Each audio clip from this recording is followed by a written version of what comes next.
Preliminaries that will guide you to furnish the committee.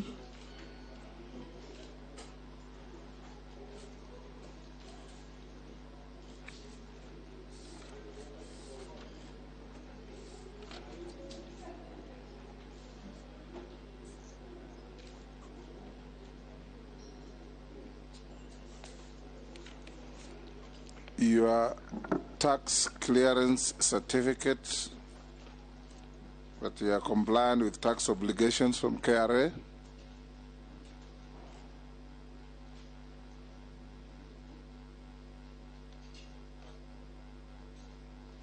If it is a bundle, you can run through them. You give her the bundle, then she'll confirm that they're all together.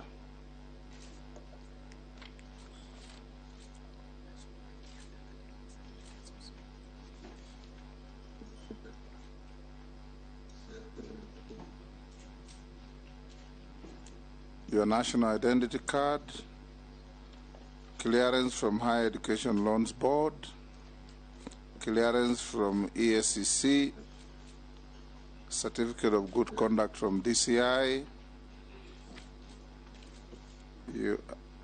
I'll also ask a question whether you are a dual citizen of Kenya and any other sovereign.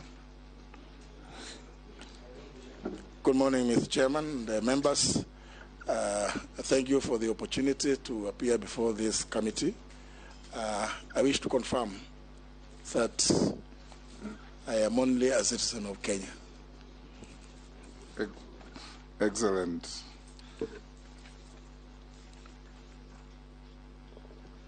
The Deputy Speaker may ask you one or two other questions before we come to. Okay. I'm advised we go to introductions first. I'm the Speaker of the National Assembly, your successor in title, Moses Wetangula. I'll ask all the members to introduce themselves to the nominee, starting with the Majority Leader. Kimani Ichung'wah, MP Kikuyu. My name is Opiyo Wandayi, MP Ugunja. Ahmed, MP Suna East. Owen Baya, MP Kilifi North. Robert Mbui, MP Kadhiani. Rehab Mukami, County MP Nyeri. Ferdinand Kevin Wanyonyi, Member of Parliament, Kwanza, Trans Nzoia County, Republic of Kenya. George Gitonga Murugara, Member Tharaka. Thank you, Honorable Speaker. Honorable Kosing, you know Pokot 1, MP Pokot South, member of this committee. Abdul Rahim Daud, MP for North Imenti, Meru County. Honorable Mishimboko, MP Likoni, a member of this committee. Nelson Arab Koech, MP Belgut. Thank you, Chair. Caleb Amisi, MP Sabot. Lido Raso, MP Saku. Abdi Shurie, MP Balambala.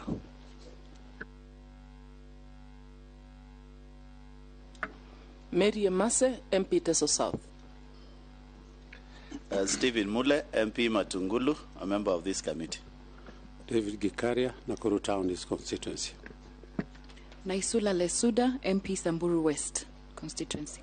But not least, Deputy Speaker. Gladys Boss, member for Uasin Gishu County, Deputy Speaker of the National Assembly.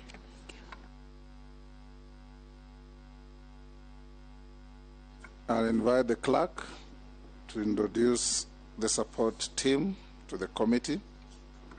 Thank you, Mr. Speaker. My name is Sarah Kyoko, the acting clerk of the National Assembly, and with me is the Deputy Director, Legal Services, and other staff from the various directorates who are supporting this committee. Thank you.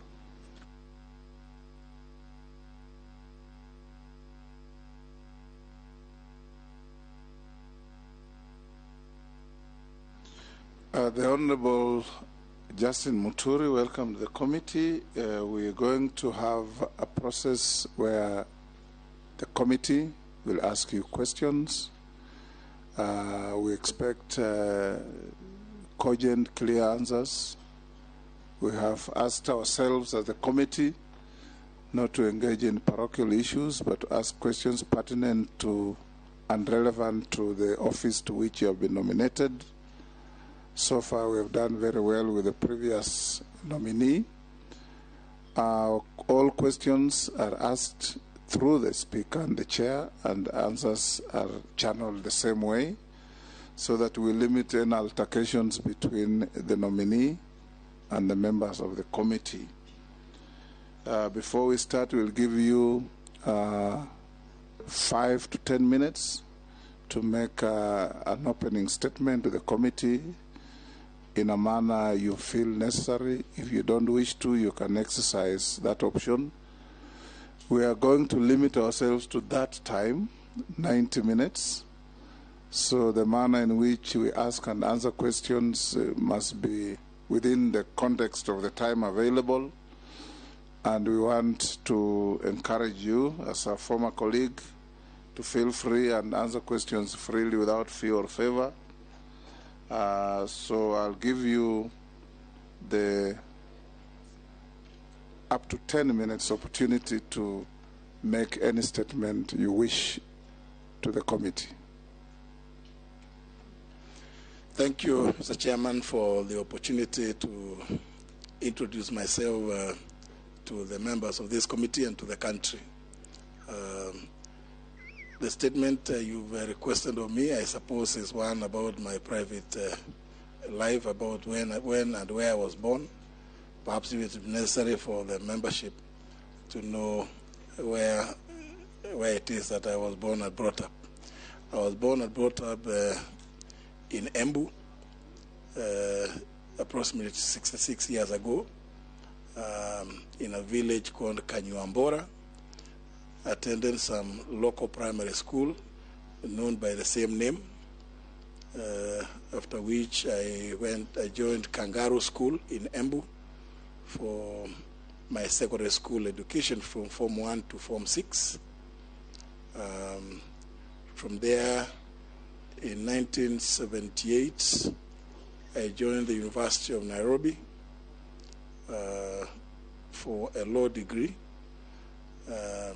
where I completed and graduated in 1981. Thereafter, joined the Kenya School of Law, while at the same time undertaking pupillage with the law firm of GBM Karaoke at one point, and Ramesh Sharma at another, for the 1 year that I was at the law school. Thereafter, I was appointed at a district magistrate, class 2, and posted to Bungoma Law Courts, where I served for approximately 4 years, serving in various courts within Bungoma district as it then was, as well as serving in Busia Law Courts. Later, in 1986, I was transferred to Gũthũrima Law Courts at a position of resident magistrate. In Gũthũrima, I served for exactly 365 days, after which I was transferred to Thika Law Courts, where I served for about 3 years and 5 months. And while in Thika, I was dealing, just like in all the other courts, with both criminal and civil litigation, and also did administrative work, overseeing the courts within Thika sub-districts, including Kandara, Gatundu, and Yatta in Machakos. In the month of April 1990, I was then transferred to Machakos Law Courts, where again I served for approximately 3.5 years. And while at Machakos Law Courts, I oversaw the administration of the judiciary, both in the then Machakos districts and which governed the current-day Makueni County, as well as Kitui County. Thereafter, specifically on the 27th of September 1993, I was transferred to Nairobi Law Courts, and in Nairobi Law Courts I served mainly in the criminal division, and it was at Nairobi Law Courts where I left the judiciary when the bag of politics beat me, and I joined politics. From then on, in my first attempt in 1997, I did not succeed, but due to some unfortunate situation that happened, our member of parliament then died, and there was a by-election in 1999. I vied again and won. I served from 1999 up to 2002. Again, there was a general election. I vied, defended the seats, and I won. Came back to Parliament between 2003 and 2007. During that time, I also served as the chairperson of the Public Investments Committee and also as the opposition chief whip. In 2007, I lost the seat and briefly went into personal private matters, but actively engaging in the constitutional review process that was then that had begun in the year 2000 and continued until the time of promulgation of the new constitution on August 27th, 2010. Also at that time, I served as the chairperson of the Center for Multi-Party Democracy, which was intensely engaged in the process of constitutional review, and did a number of matters, including the decision to go and seek a Supreme Court interpretation on the realization of the two-thirds gender rule then in the Constitution, and the Supreme Court did give an advisory that suggested that the principle would be realized through progressive mechanisms that the state would undertake. In 2013, I vied for the position of Speaker of the National Assembly, and the members graciously elected me on the 28th of March 2013, and continuing to serve both as Speaker and as is provided for in Article 127 of the Constitution as the Chairman or Chairperson of the Parliamentary Service Commission. We continued, and in 2017, after the general election, I again vied for the position of Speaker, and again the members graciously elected me to continue as Speaker on the 31st of August 2017, a position that I held until the first sitting of the 13th Parliament on the 8th of September, when I relinquished that position, and the position was, I believe, appropriately given by the members through election to yourself, Mr. Chairman. Thank you very much. The Honorable Muturi, have you ever been adversely associated with practices that depict bias, favoritism, or nepotism in the discharge of your public duties? No, Mr. Chairman. Would you tell the committee your financial net worth?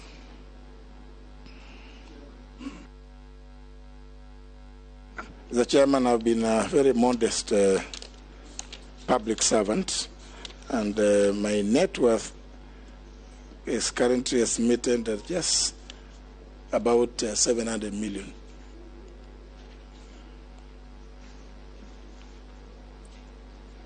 What are your current and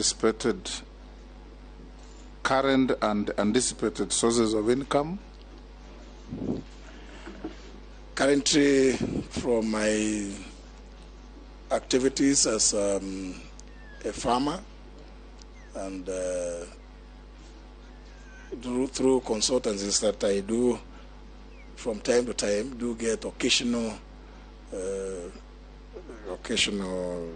rewards. Otherwise, I am now a pensioner, a retired speaker, and I expect that I should be governed, whatever I get from the public coffers should be governed by the Deputy President and Designated State Officers Act of 2015. Thank you. We'll now open the conversation, and the first to go will be the Deputy Speaker. Honorable J.B. Muturi, as the Attorney General, you're going to be the principal legal advisor of the government.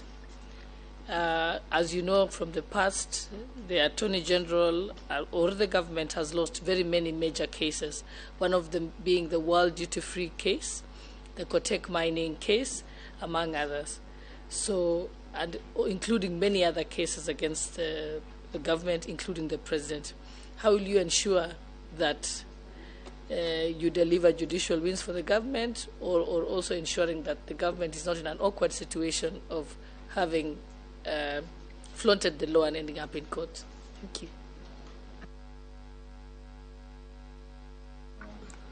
And we want to carry on as we take 4 at a time, then you answer them, and we take another round.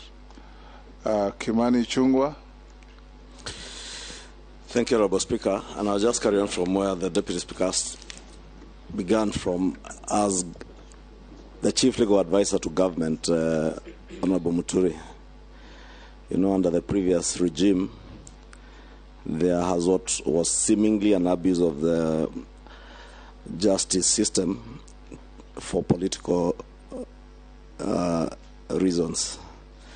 I don't know what you intend to do now as government's chief legal advisor to ensure that the criminal justice system is not used by government, the government that you'll be serving in, for political ends.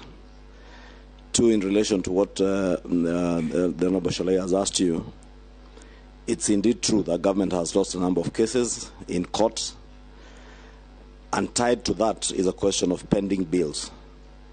Close to R1 trillion of adverse court judgments against government.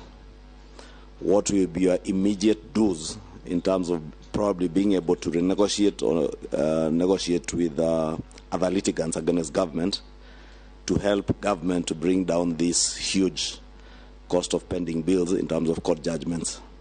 Thank you. Wandai. The Honorable. Yes, thank you, Honorable Chairman. The Honorable Muturi, I've got 2 quick questions.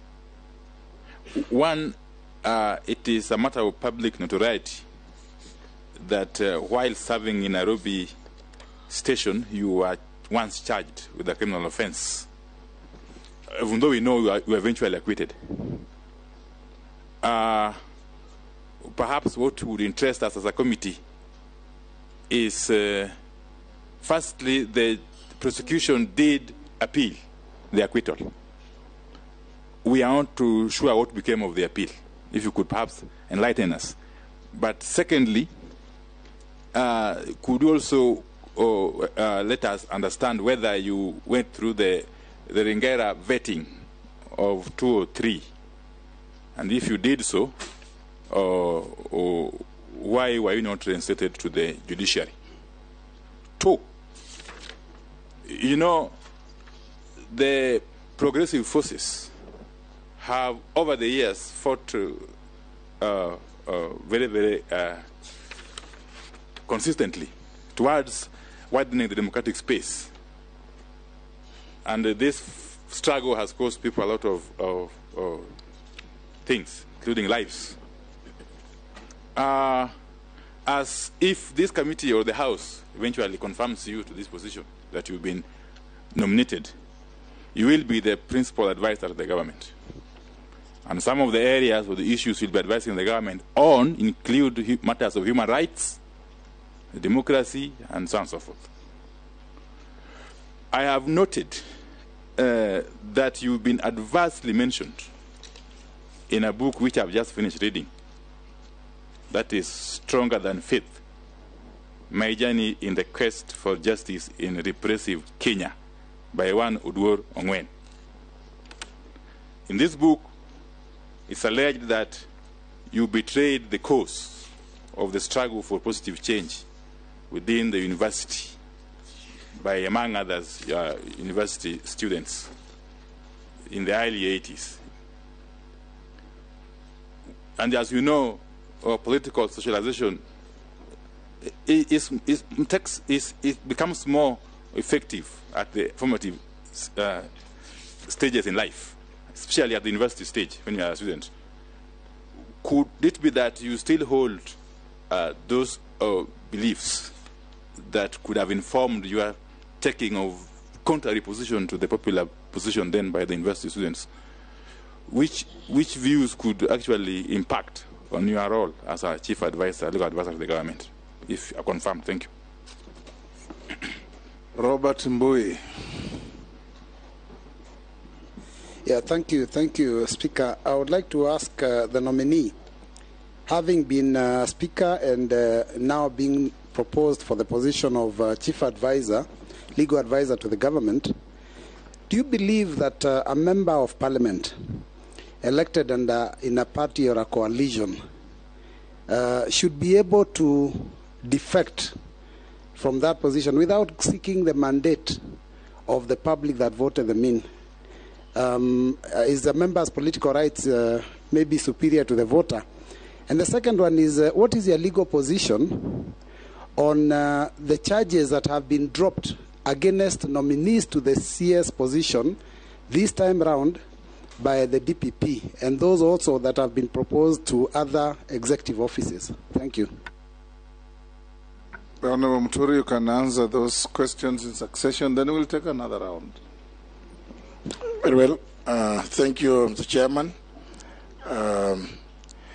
Chairman, I must say that I wasn't quite clear about the question that the Honorable Deputy Speaker asked, because it touched on the case touching on Judicial. She said the government has lost very high-profile cases through a perception of inadequate legal services from the Attorney General. Are you going to carry on with the inadequacy, or what are you going to do? Thank you very much, Mr. Chairman. I think that's a very important question, in that my personal view is that it is not a right of government to always win cases, but government will win or lose cases depending on how much legal advice the particular entity within which the dispute is located. If it is, say, for instance, the Ministry of Trade or Ministry of Finance, it is important that all those departments, first and foremost, before committing government to anything, must seek legal advice. Of course, once the advice is sought, it may or may not be acted on. But of course, with the attendant risk, when they don't act on that, on those opinions, that they could easily find themselves on the receiving end. And in a number of cases, in fact, in the majority of cases, government has found itself on the receiving end because the Office of the Attorney General is brought in many of those cases at the tail end. It is not involved at the time when the government was being contracted into some particular activity. And therefore, my personal view about this is, if we have a robust, integrated legal management system, which will sift through all government departments, just like we have IFMIS, it helps the principal legal advisor to government to know at every stage, at the earliest stage, what government is about to, what kind of arrangements or engagements the government is about to enter into, and advise appropriately. And therefore, I myself, in a proactive way, propose that I would introduce such a system. But of course, all that will only happen when there is sufficient funding to the office of the Attorney General. And this, of course, would involve not just the National Treasury, but also the National Assembly in ensuring that the office is properly resourced. But I also want to agree with the Honourable Deputy Speaker that indeed government has lost in cases where, if properly advised and been sought, ab initio, that would not have happened.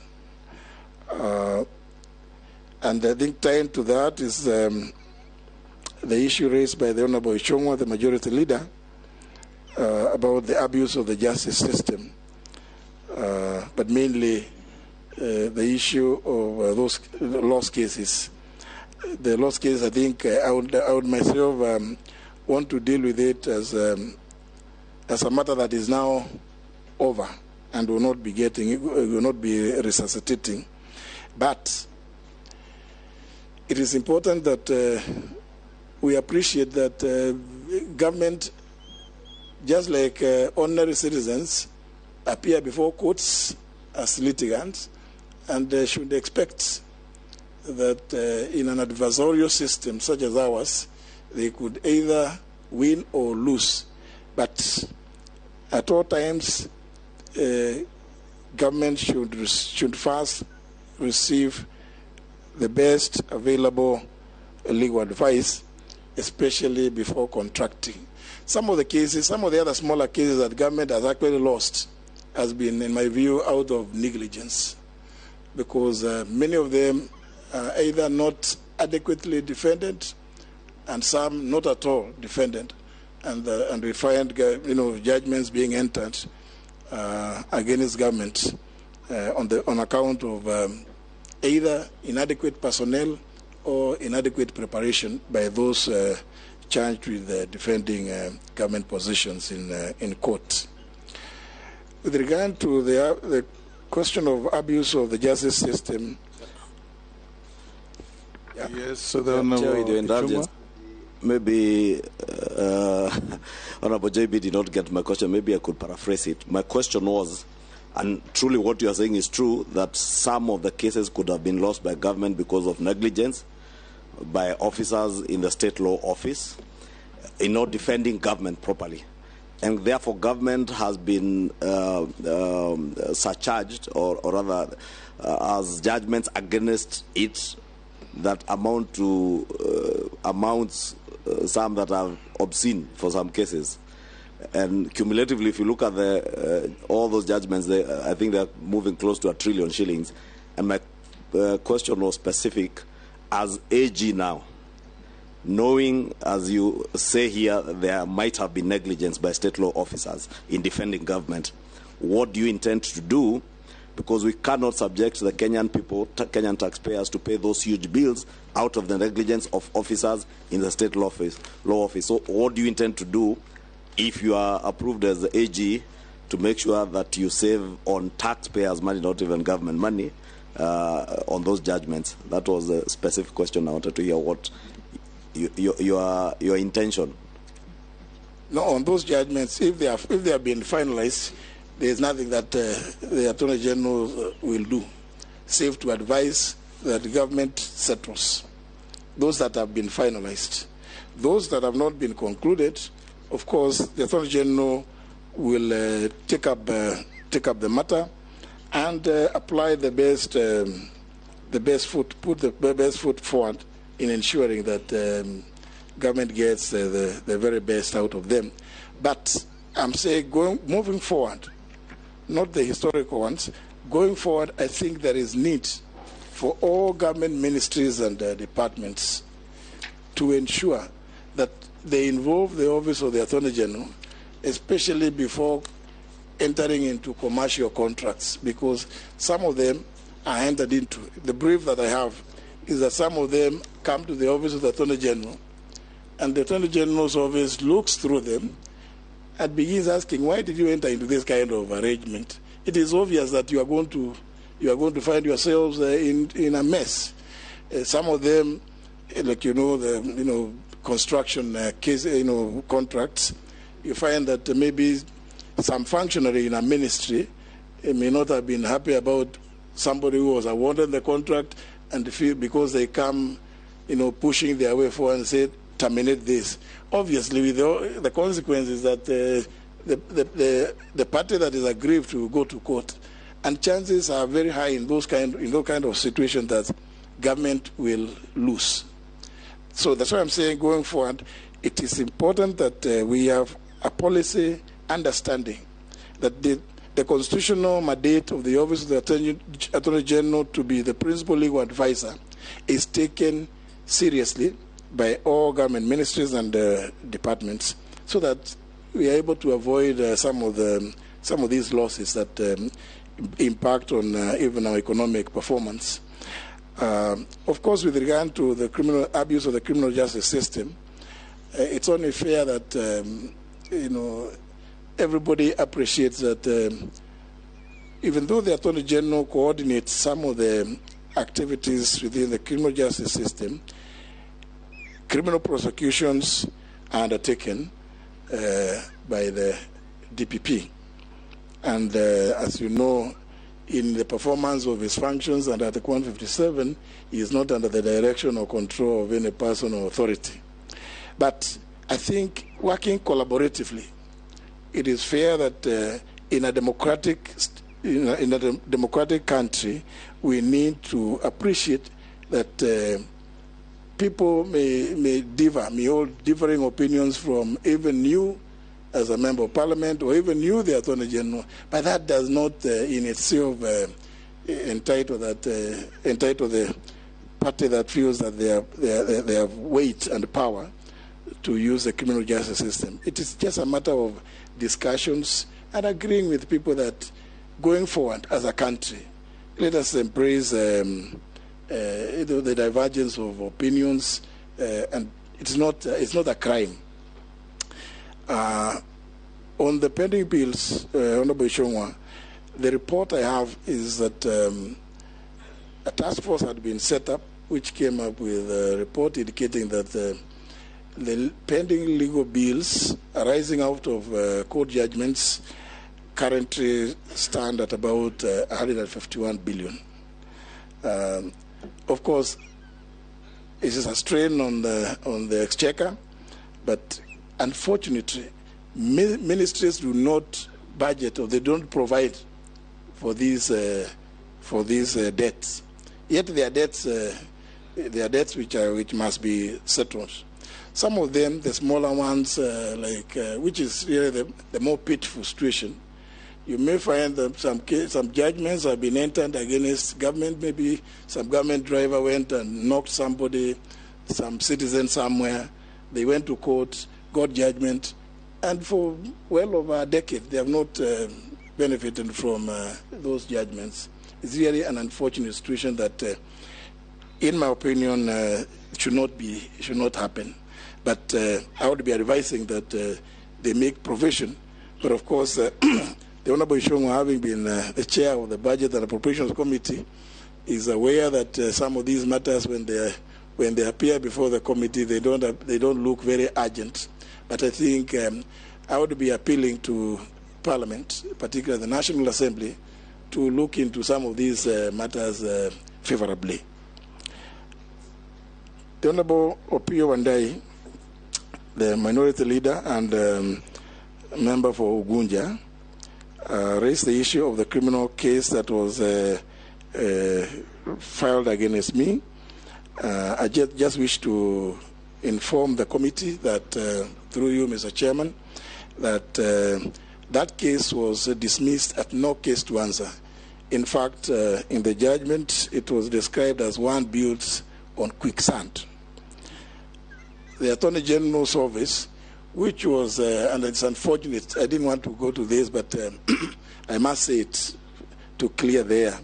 The Attorney General's office, which at that time was responsible also for criminal prosecutions, appealed.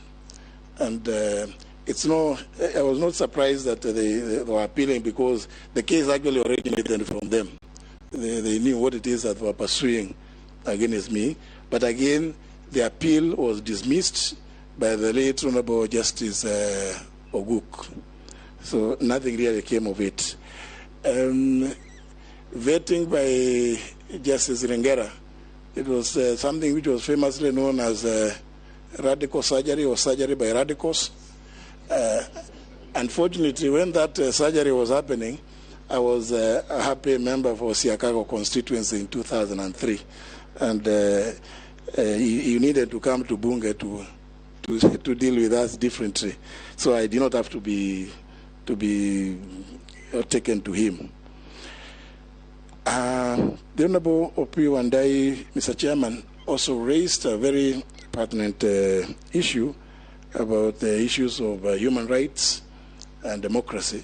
And as you know, if you look at the functions of the Attorney General, one of it is to advise the government on the issue of human rights. In fact, the Department of Justice within the Attorney General's office specifically deals with that issue of advising government on matters of human rights and democracy. And therefore, you can expect that there will be robust engagement with the various arms and various actors. Remember, one of the reports that the President has to deliver to Parliament and Article 132 is one showing what steps the government is taking towards implementing the many values contained in Article 10, which include, among others, human rights and the enforcement and implementation of international treaties. And therefore, when that happens, the President usually is advised from the Attorney General's Office, Department of Justice, on the steps that have been taken. But to go further, it's also to inform the committee that if you look at Article 59 on the establishment of the Kenya National Commission on Human Rights, one of the issues that commission is charged with is the enforcement of issues to do with human rights. And though it's an independent commission, that commission works in close cooperation with the Office of the Attorney General with regard to matters to do with human rights and democracy. There's a question about Mr. Oduor Ongwen about a position I took in regard to some demonstration that was happening in the university. I can inform the committee that that was approximately 41 years ago. I suspect not very many of us were born, but it's just a matter of expressing a divergent opinion. There had been no formal body at the university since the proscribing of the Nairobi University Students' Union, NUSO. And what used to be there was a body that was loosely called SRC, the Students' Representative Council. And as the chairman then of the Kenya Law Student Society, I was co-opted into it. In that body, we had debates, very robust debates, and there was some people took the position that we needed to go to demonstrate. Some of us who were just exiting university were of the contrary view that we didn't think we had the luxury while we are preparing for our exams to join the rest in the streets. And therefore, I'm surprised that Mr. Ongwen thinks that was betrayal of democratic or anything progressive. I don't know what could have been described as progressive then. I suspect he was not even in the university at that time. He must have had rumors about what happened. But, this is the beauty of our country in a democracy is to allow people to express themselves whichever way they choose. But as the Attorney General, I would defend his right to continue saying that, as much as I continue also saying that it was not progressive. So it's here not, Mr. Chairman, is not something that I think would reflect in any way on my suitability in the office of the Attorney General. Mr. Chairman, the last question was by the member for Kathiani, the Deputy Minority Leader, the Honorable Robert Bui, on the defection of MPs. I think, Mr. Chairman,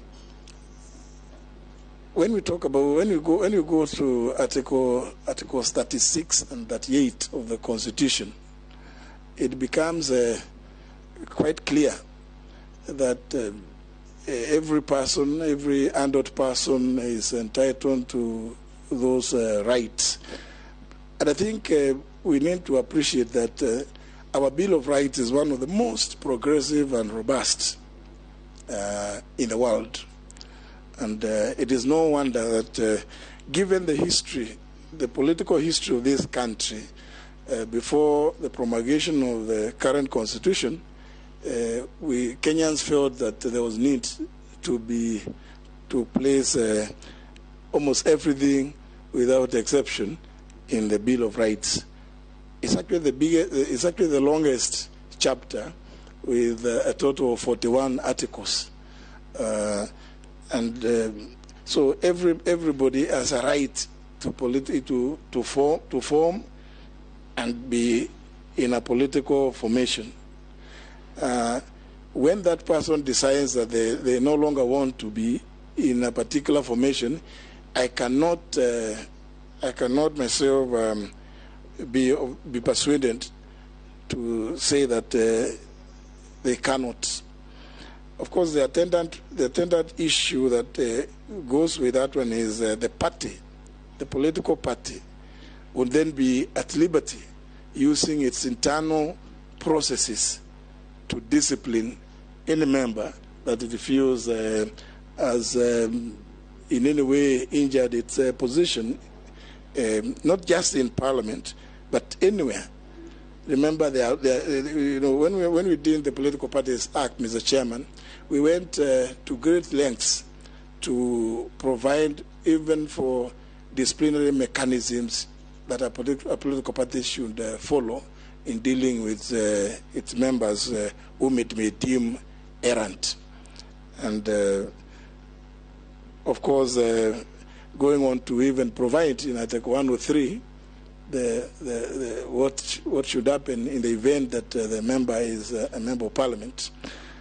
But I'm willing to engage on the technicalities that are there, but for now, suffice to say that I think a member is at liberty to choose to make decisions as they find appropriate.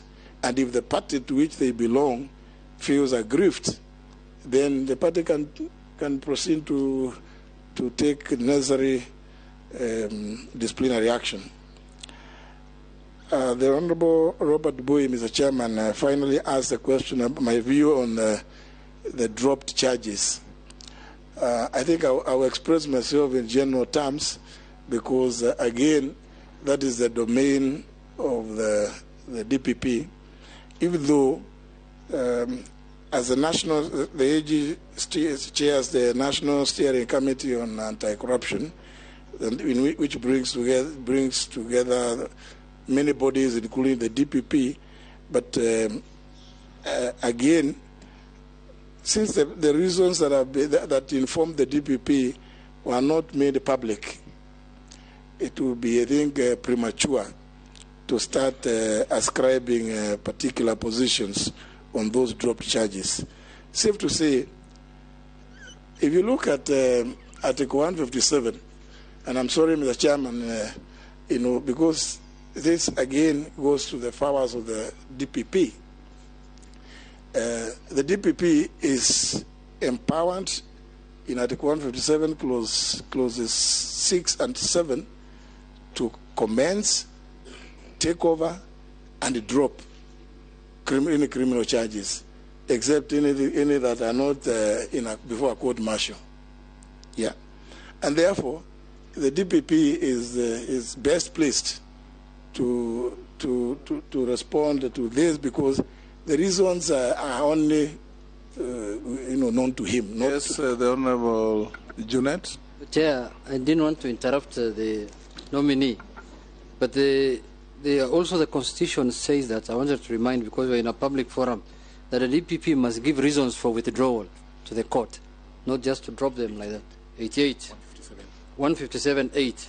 In fact, it doesn't say that. It says that the DPP will not withdraw except with the leave of the court. Yeah. I'm quite, you know my position with regard to the Constitution. With regard to the Constitution, that's so.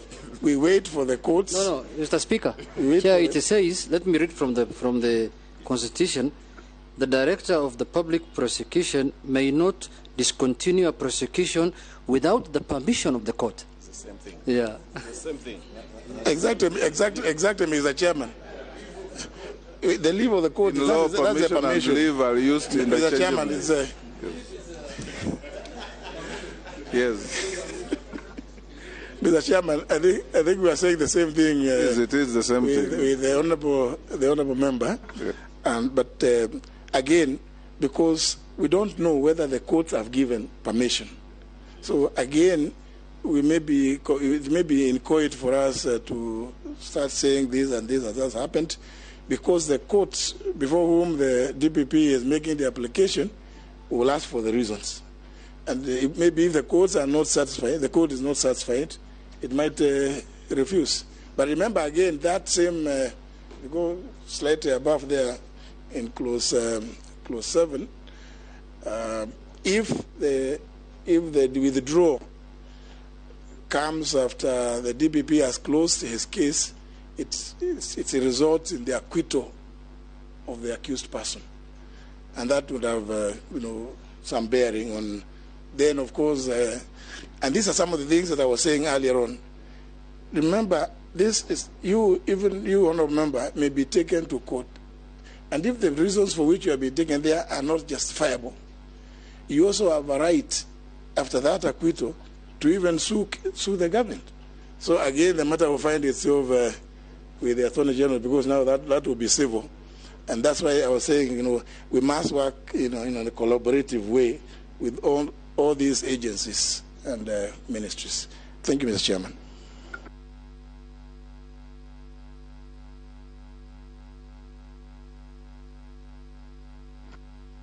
Can see that the interest is immense. So one question each member, and a succinct answer from the nominee. Mishimbogo, Gikaria, Emase, Ferdinand.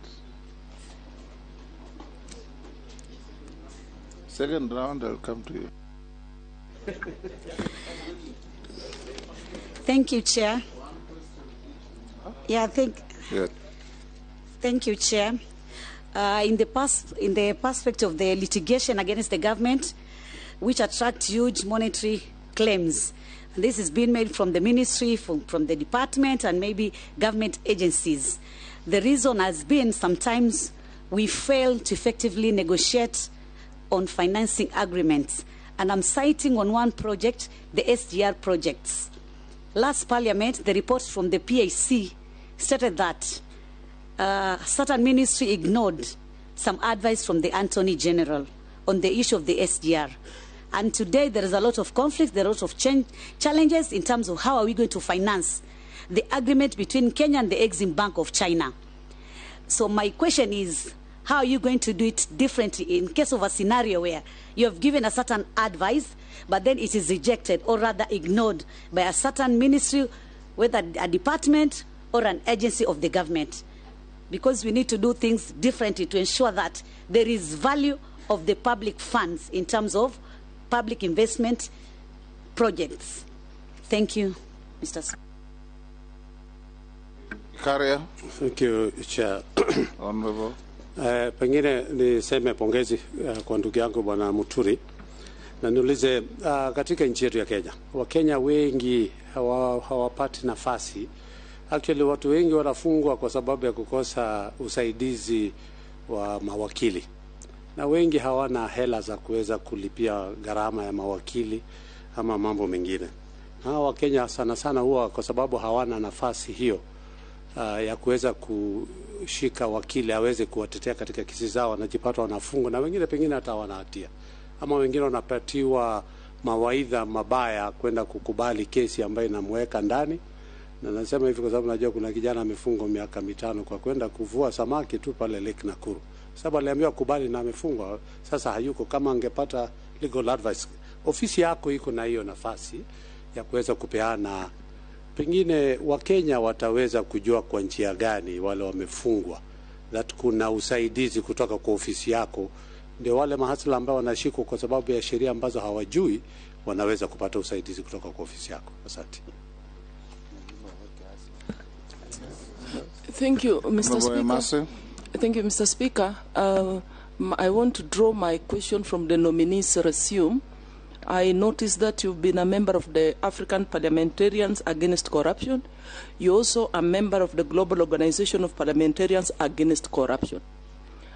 Mr. Speaker, noting that corruption is still a major menace and an impediment to the realization of our development agenda or targets as a country, I want the nominee to tell us what is going to do to strengthen the legal frameworks in liaison with other institutions, because we witness that there's a lot of delays in prosecution, a lot of delays in investigation, blame games between the EACC and the Office of the DPP.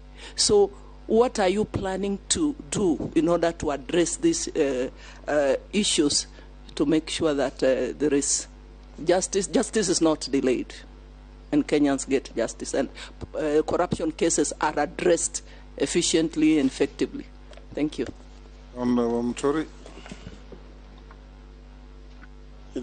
Sorry, Mr. Chairman, I thought you had indicated the Honorable Fernand Wanyonyi. Sorry, Fernand. He showed no enthusiasm in pursuing the question. I didn't know what? You slept on your right. I said my right. Okay. Chair, I want to ask the AG, and I think you are up to the task. From the way you are talking, you are up to the task. Yeah. But my question is that in your role as an AG, you will also serve as a member of the Judicial Service Commission. That's your work. Complaints have been made, and I think I'm one of them. I don't want to specify which complaint, but we've made complaints about these officers, judicial officers, taking their work very casually, and it takes time for them to come back to you as a complainant that your case is coming up or something like that. What do you want to do? How will you help the public in that case? Thank you. Yes, Honorable. Thank you, Mr. Chairman. Let me begin with the one by the Honorable Wanyonyi. I think all complaints raised against judicial officers with the Judicial Service Commission, have to be addressed promptly.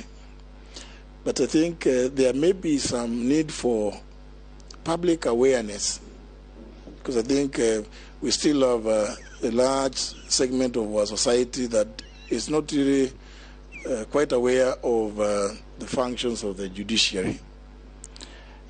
It may not be necessarily the work of the judicial officer before whom a case is filed to inform the public about when the case is coming, except when if the matter is being heard and there's an adjournment, then if a date is taken, it's the work of the judicial officer to indicate, and that is normally done publicly.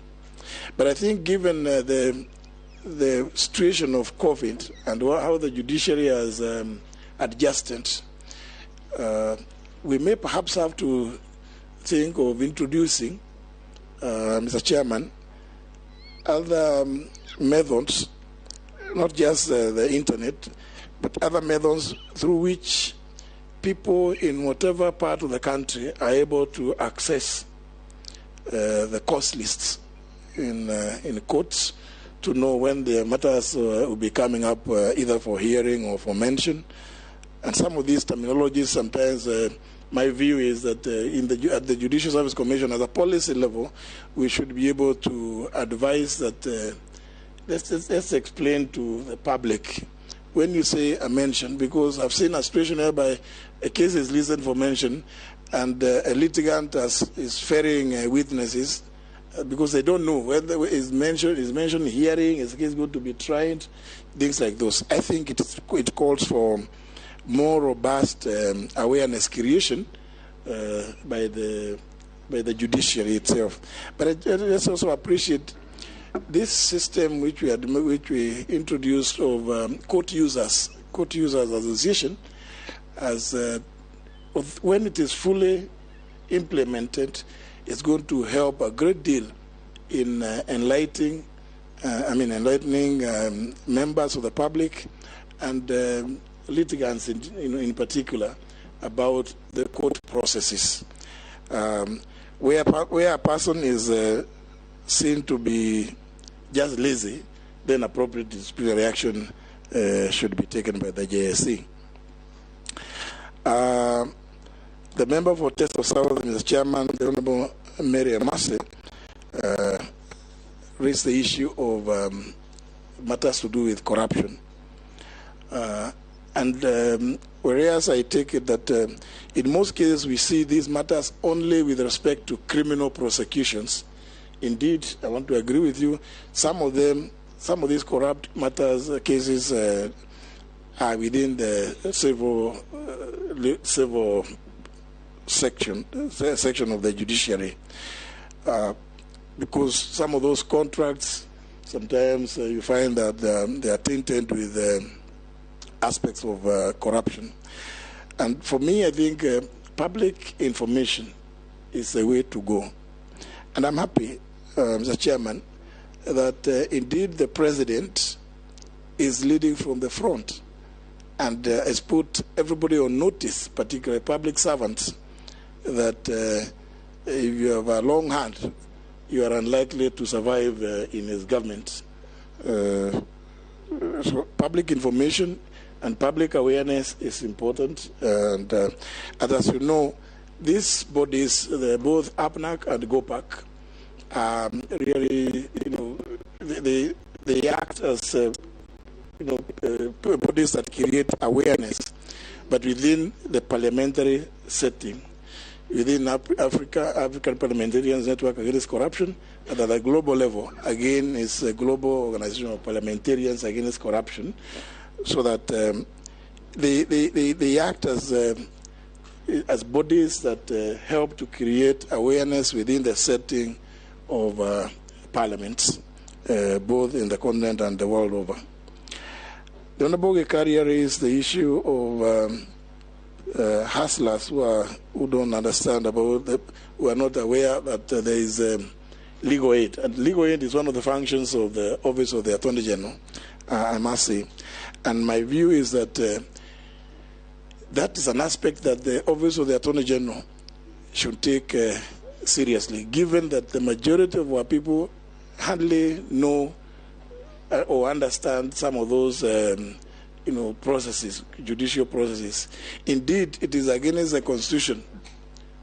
It's against the Constitution in the Bill of Rights, Mr. Chairman, to mislead a person who's been arrested to make a confession, because that's amounts to a confession. And I think the Office of the Attorney General needs to be much more proactive by providing information. And there is I would be suggesting that in terms of Article 6, Clause 3, the Attorney General's Office as a state organ should endeavor to devolve its services to the lowest level possible, and in doing so, actively engage the public. And there's nothing wrong even going on television. An Attorney General should not feel that they occupy any special position, should go to television and explain to the public some of the things that, that your office is doing.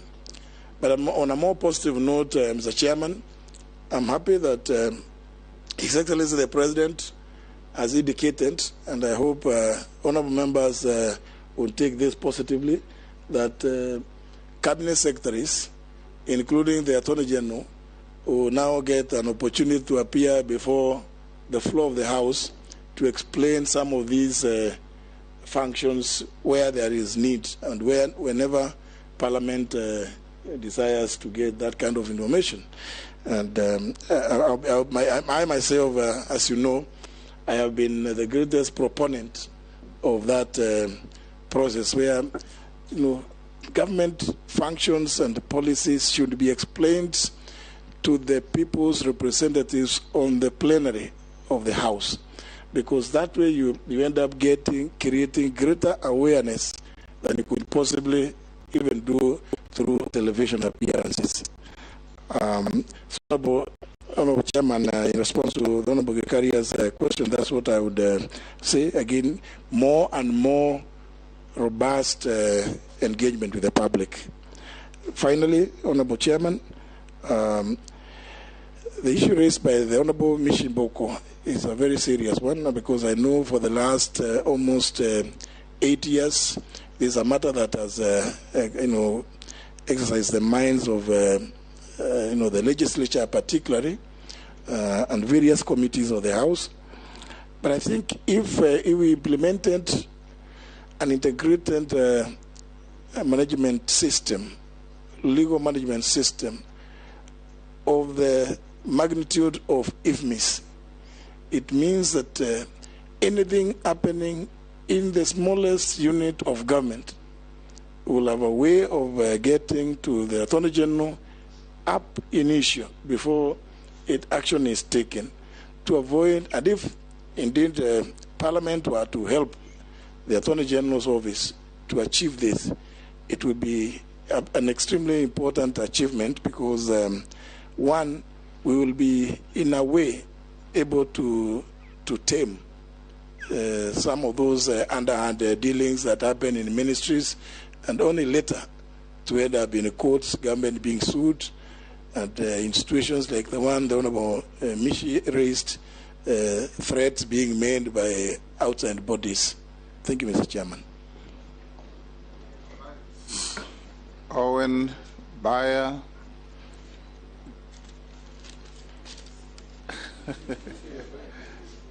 I can see some soliciting through facial. Rahab Mukami. I'll give Naisula and Dawood. Wait for the next round. If you can also be as precise and concise as the last batch of 4, we'll make very good progress. Owen. Thank you, Honourable Speaker. My question to the Speaker Emeritus, who is the nominee for the Attorney General Office, is that during your tenure as Speaker, we lost several laws at the judiciary. When they were taken to court, we lost them. Seemingly, these laws passed through the Attorney General's office from the Ministerial Cabinet and the journey into Parliament. under your stewardship, we lost several of those cases, and they were termed unconstitutional. But we also used to call you in Parliament as the working dictionary of the Constitution, because you have but we lost several of them on the aspect of constitutionalism. How will this be cured so that Parliament is not embarrassed again in court? Secondly, if the chairman would allow me, there has always been this battle of which is the upper house, and your several pronouncements in Parliament indicated that the National Assembly is the upper house. Now that you are going to be vetted and become Attorney General, how will you cure the supremacy battles between the two chambers of the House? I thank you. So what's the next? Congratulations, our former Speaker. What I want to ask you, what strategies will you put in place to promote administration of justice, bearing in mind that majority of Kenyans cannot afford legal fees in the court? Thank you. Next, Naisula. Thank you, Chairman.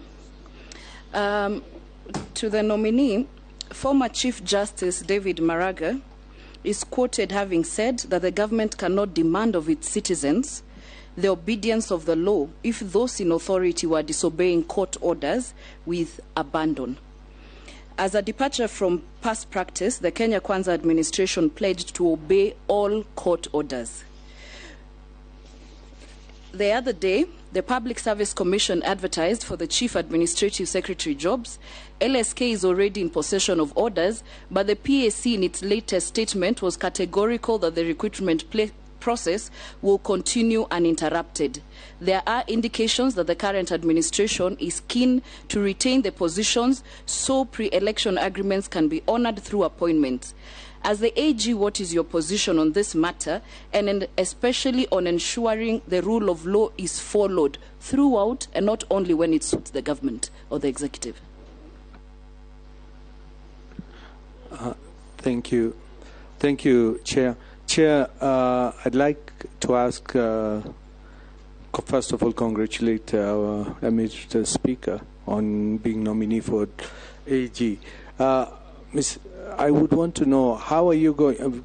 One of the functions of the AG's office is constitutional implementation, legislative drafting, and the other one is legal aid, which you have already talked about, but I think we need still more what you have said to Honorable Gikaria, because a lot of citizens cannot afford legal aid, and if you can fashion something like the Citizens Advisory Bureau, which is in the UK, something on similar lines, which would probably be based in Huduma centers or something like that. But my question to you, Nominee AG, is the Constitution has been there, the new Constitution 2010. We still call it the new Constitution.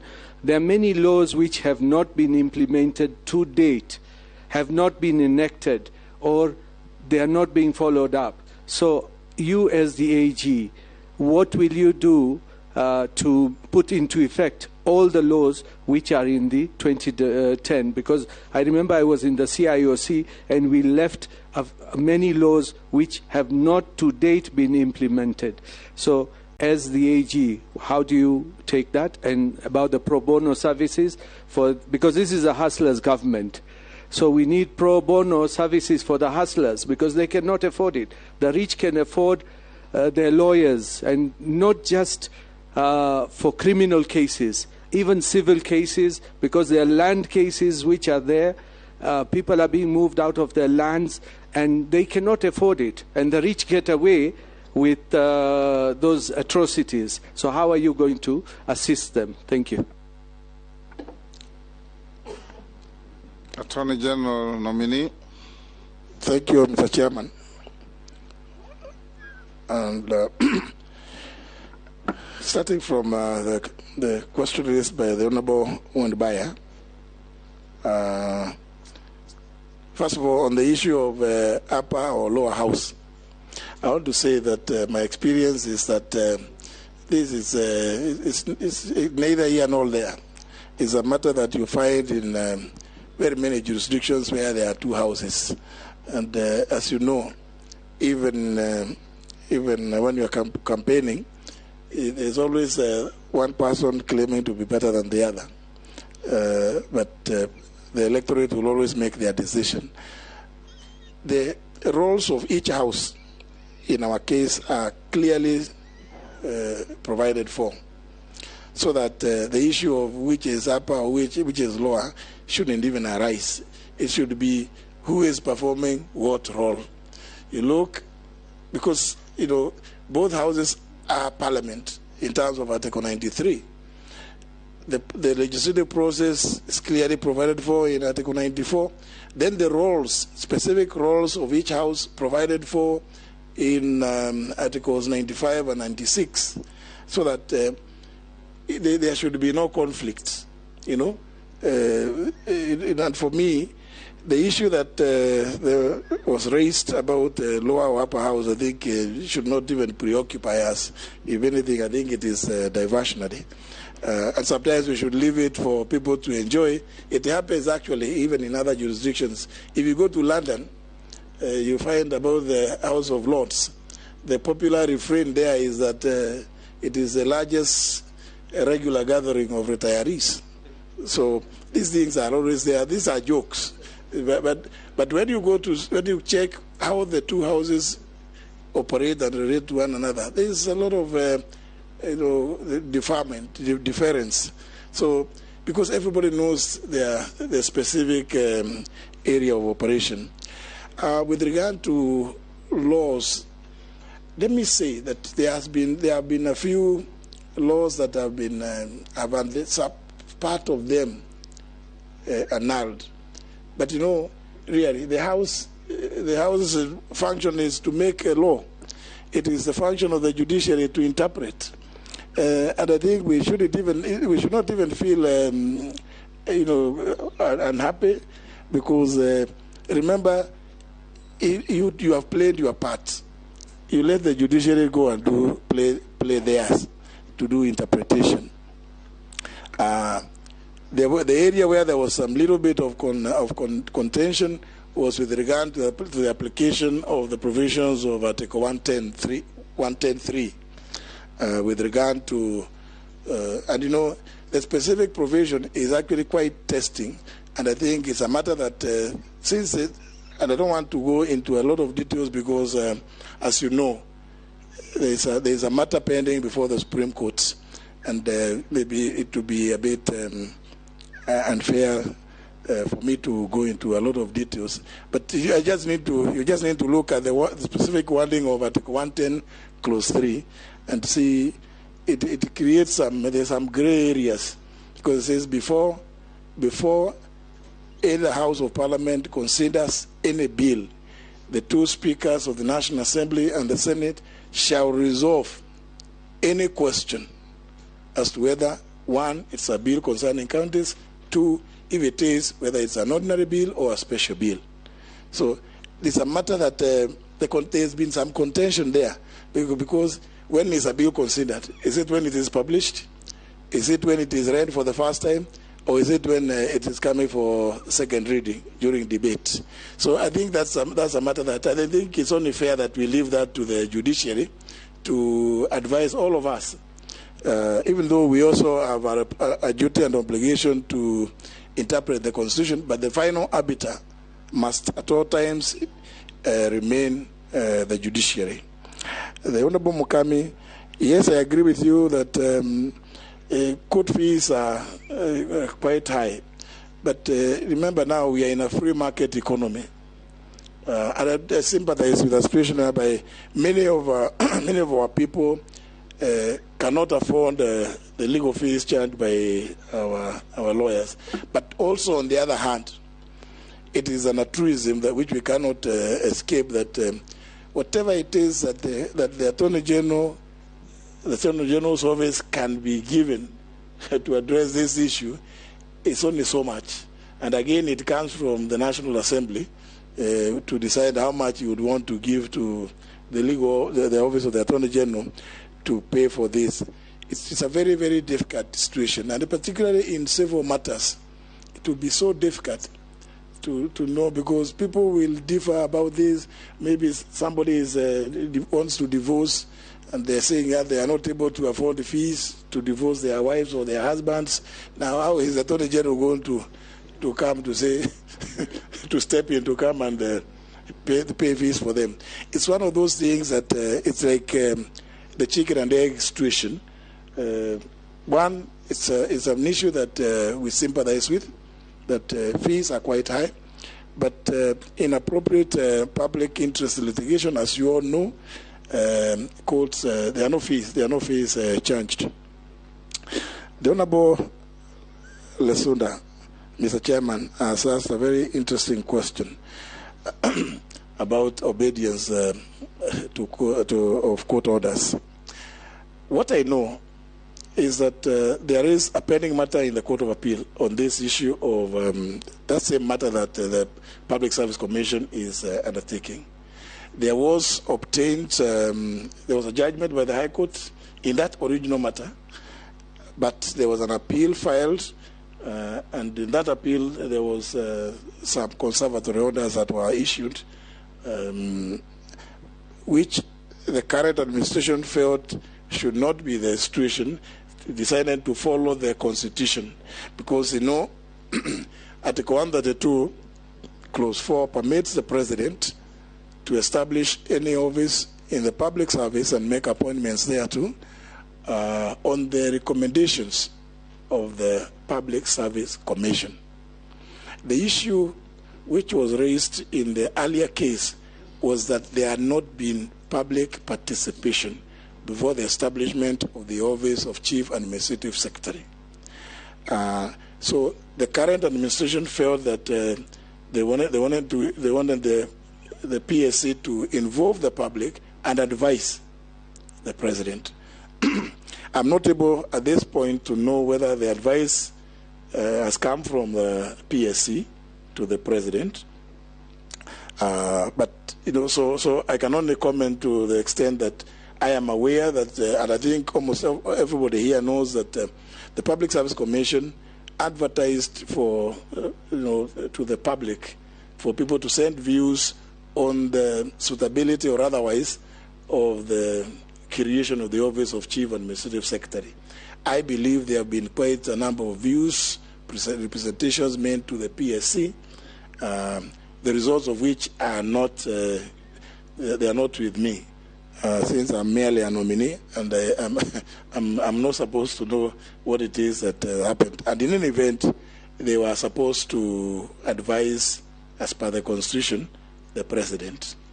They are not, even in doing that, required. If you look at the specific provision, they are not even required to engage or involve the Attorney General in that matter, because it's up to them, once they have received views, to present to the President their recommendations.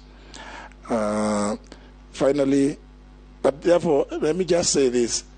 I intend to advise the entire government that, the three arms of government, and indeed even the devolved units, yes, there is the principle of separation of powers, which is important in our constitutional architecture, but there is also need for each to respect the others. When Parliament makes a decision, the executive should respect that decision, and so the same should apply to just judgments that have been given by courts. If there have not been any appeals, or even if there are appeals, they should be obeyed to the extent that an appeal has not invalidated the orders that may have been made. Finally, Mr. Chairman, there is the question raised by the Honorable Dawood, part of which is about on this issue of legal aid. See, legal aid must be understood to not just be limited to pro bono services. The Office of the Attorney General doesn't have the personnel, and I think will never have the personnel enough to give pro bono services to every citizen. The best that the office can do is to just give general information And my position is, once we are able to roll out the services of the Office of the Attorney General to every of our counties, because currently we are only in 13, and that leaves quite some big part of the country without the services of the Attorney General. We can only do so much, because we are limited both to both space, resources, both the human and financial. In several cases, like I said earlier on, it becomes very, very difficult for the Office of the Attorney General to really give free representation to citizens, because the range of disputes in civil matters is so wide. The Office of the Attorney General cannot possibly contemplate what is likely. Somebody will be saying this from Garissa, another one from Migori will be suing another one, and it's not possible. And not all the cases are against government. Some of them are disputes between citizens, both human beings and juristic persons. So it's likely to be quite a challenge to the Office of the Attorney General. With regard to the cases, the number of laws that have not been implemented or passed, Mr. Chairman, the challenge goes back to Parliament, because if you look at, although I can say here authoritatively, if you look to the 5th schedule, all the laws that were supposed to have been enacted by the last 2 parliaments, in fact 3 parliaments, have all been enacted. If you go to the schedule in the 5th schedule of the Constitution, all of them, without exception, were passed by the last 3 parliaments. So there isn't any that one can say has not been passed. I'm also, I can also say authoritatively that there are several others which were not in the 5th schedule, which, through efforts of individual members, have also been enacted.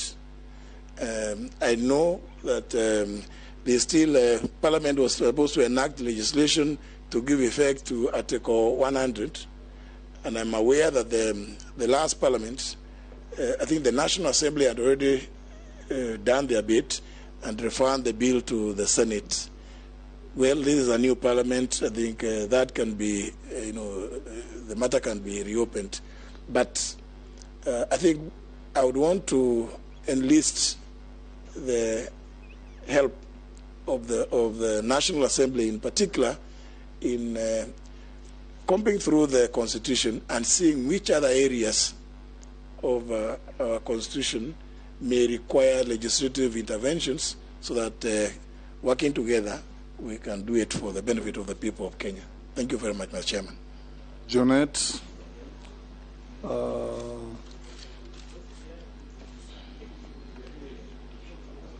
Koech, Raso, Mule.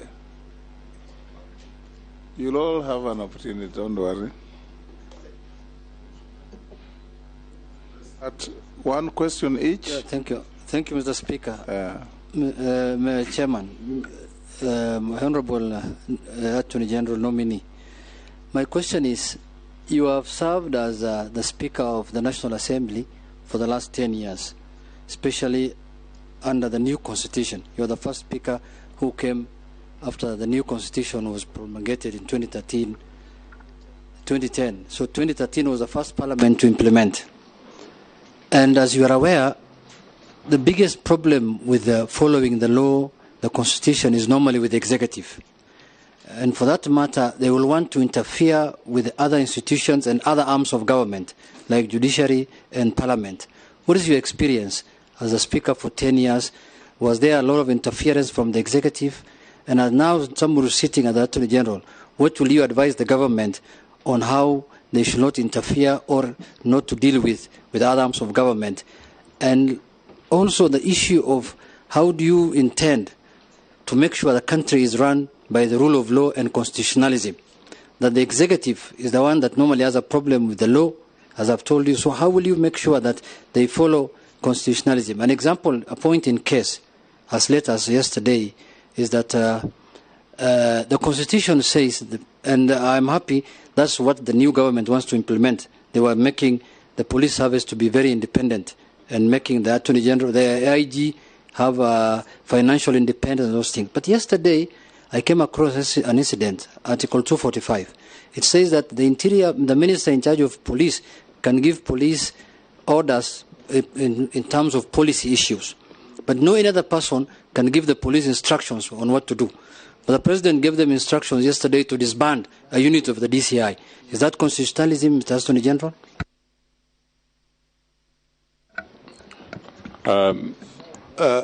Congratulations, Mr.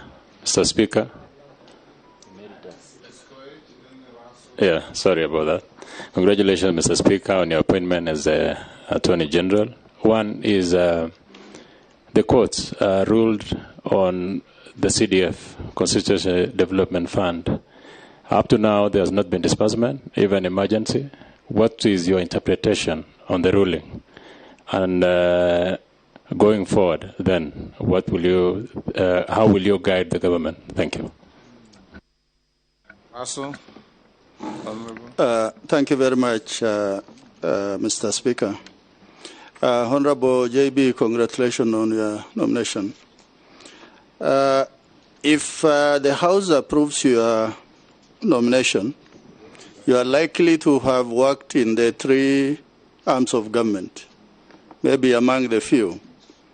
My first question is, what will haunt you is what you pronounce from the floor of the House, why the executive must respect the summons by Parliament.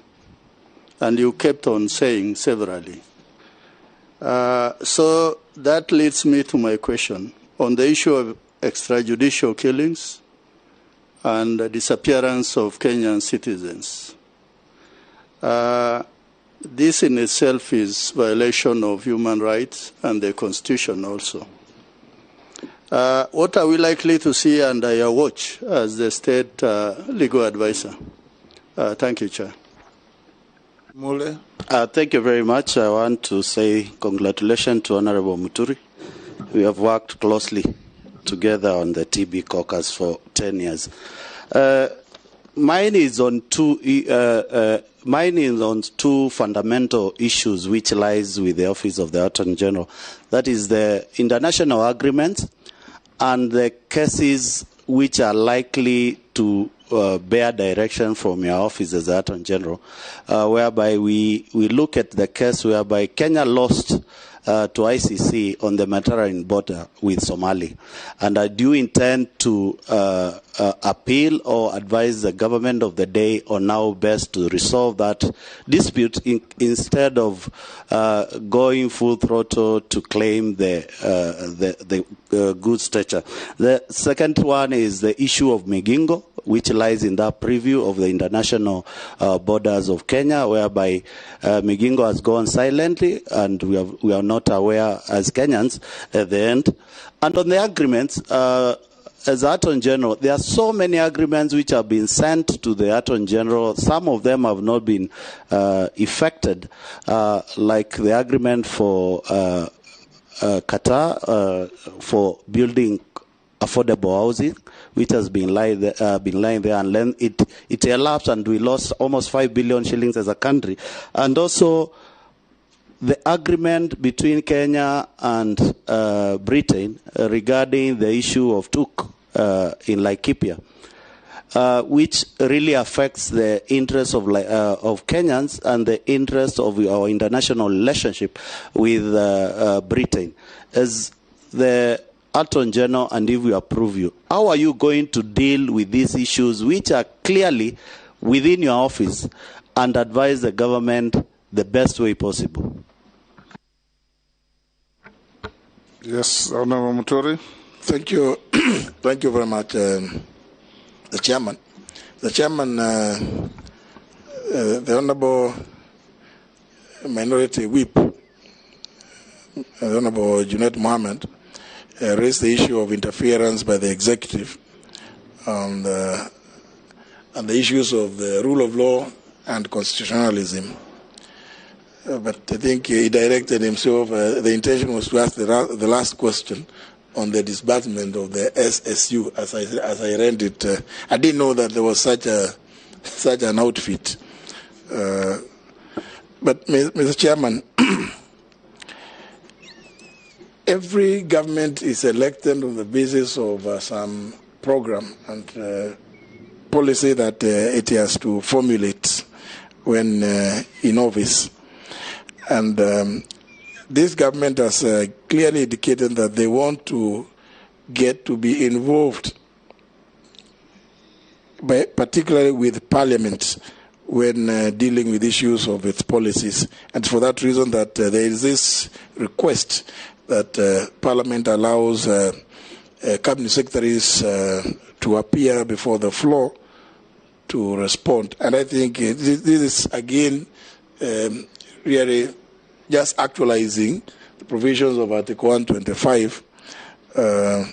And being the people's representatives, I think Parliament should be kept informed of all decisions that the executive is coming up with. My view is that every arm of government should know what is required of it under the Constitution. The Office of the Attorney General seconds legal counsel to every ministry. And indeed, it is my position that I would want those legal counsel seconded to the various ministries to be the first point of call whenever the government is getting involved in any issues that have to do with the administration of the law and issues that touch on the constitutional requirements. But let me say, the president is the hand of the executive, and it is quite in order for him to use what has been said by his cabinet secretary. Maybe quietly, it is quite open to the president to say it publicly that he has instructed for this to happen. Remember, indeed, he is the foremost spokesperson of the government and indeed of the country. And therefore, I don't see any interference, so to speak, with the functioning of police. And I think we all must allow that from time to time, communication will be made which explains what government is doing with regard to various activities that are taken by various agencies. Honorable Koech, Mr. Chairman, raised the issue of the CDF ruling that came on the 8th of August. Quite an interesting date for the ruling to have come, because I was reading it as I was driving to the village to go and vote the next day, and it was a bombshell. But I think consultations are ongoing. It is agreed by many people that what CDF has been able to achieve in this country is phenomenal, and I think we can be able to work on around ways. Remember, there were some areas that the court took issue with. One, the area of shareable revenue, so that we can address that one as Parliament. Actually, Parliament can address that one by going through, look at what is provided for in Article 202, so that CDF does not become part of that mechanism of sharing national revenue, so that what remains with the national government becomes the place where CDF should be hyped off from. So I think if we can consult on that area, I think we can make the necessary adjustments. And it's unfortunate that as a result, no disbursements have been made so far. I think it's really an unfortunate situation. The other area which we need to address, and I think this is within your powers as members of Parliament in the National Assembly, is what the courts went to great lengths to explain about service delivery. And I'm sure, Mr. Chairman, looking through these members, these are fairly clever members. We can deal with that. I think it's something that we can work on. And I'll be available. Because I truly feel that CDF should continue. On the issue of extrajudicial killings, Mr. Chairman, I think I would want to associate myself with the outrage that His Excellency the President, expressed yesterday. I think being a country governed by the rule of law, we should never have a situation whereby, this is happening in our country. And from me, you can expect that we will be, advising the relevant agencies to be on the lookout that even this is a way of actually burdening the taxpayer, because those who lose their loved ones through these processes obviously end up suing the government. The government has no money of its own. That money comes from the taxpayer. And I think we also need to revisit, and I want to make a plea to Parliament, because I know you also make a lot of recommendations, that we need to bring back this issue of surcharge, that individuals must be surcharged when they do things which are outside of their official responsibilities or duties that they are given to. The Honourable Mule, on the issue of international agreements, and I'm doing it very quickly, I will need to study the issue of the maritime dispute with Somalia, as well as the report that came from the committee that dealt with the issue of Migingo. I believe these countries being our neighbors is something that we can be able to amicably resolve. There's no need of going to war over such. And I think because I know there are some reports. And on this issue of the dispute with Somalia, I know there's a committee that is handling it, and I'll need to go through it and be able to make an appropriate decision. The same should apply to the issue of Batuk. They call it the British Army Training Unit in Kenya. I think the last that I know of, and I think Mr. Chairman, here we are lucky in that the Honourable Dido Raso was in that committee, and they know that they made some recommendations which were actually pending ratification by the House, but unfortunately the House went into Sine Die recess. So it was a matter that will be coming up to the House actually before for more ratifications. Yeah, thank you very much. Our time is up, but there are members whom I can clear up with, Honorable Murugara, Posing, and Amisi. 1 minute each, please. Thank you, Mr. Chairman, for my 1 minute. Congratulations, nominee to the office of the Honorable Attorney General. My question is this. Of late, we've actually seen the office of the Attorney General almost being mutilated, such that most of the agencies have been taken away from there, and maybe that is the reason why everybody believes it's losing color. Initially, even at independence, it had possibly all the departments, including prosecution, it had possibly the judiciary, and many others. We've seen the Executive Order number 1, which now vests the liaison between Parliament on legislation in the office of the Prime Cabinet Secretary.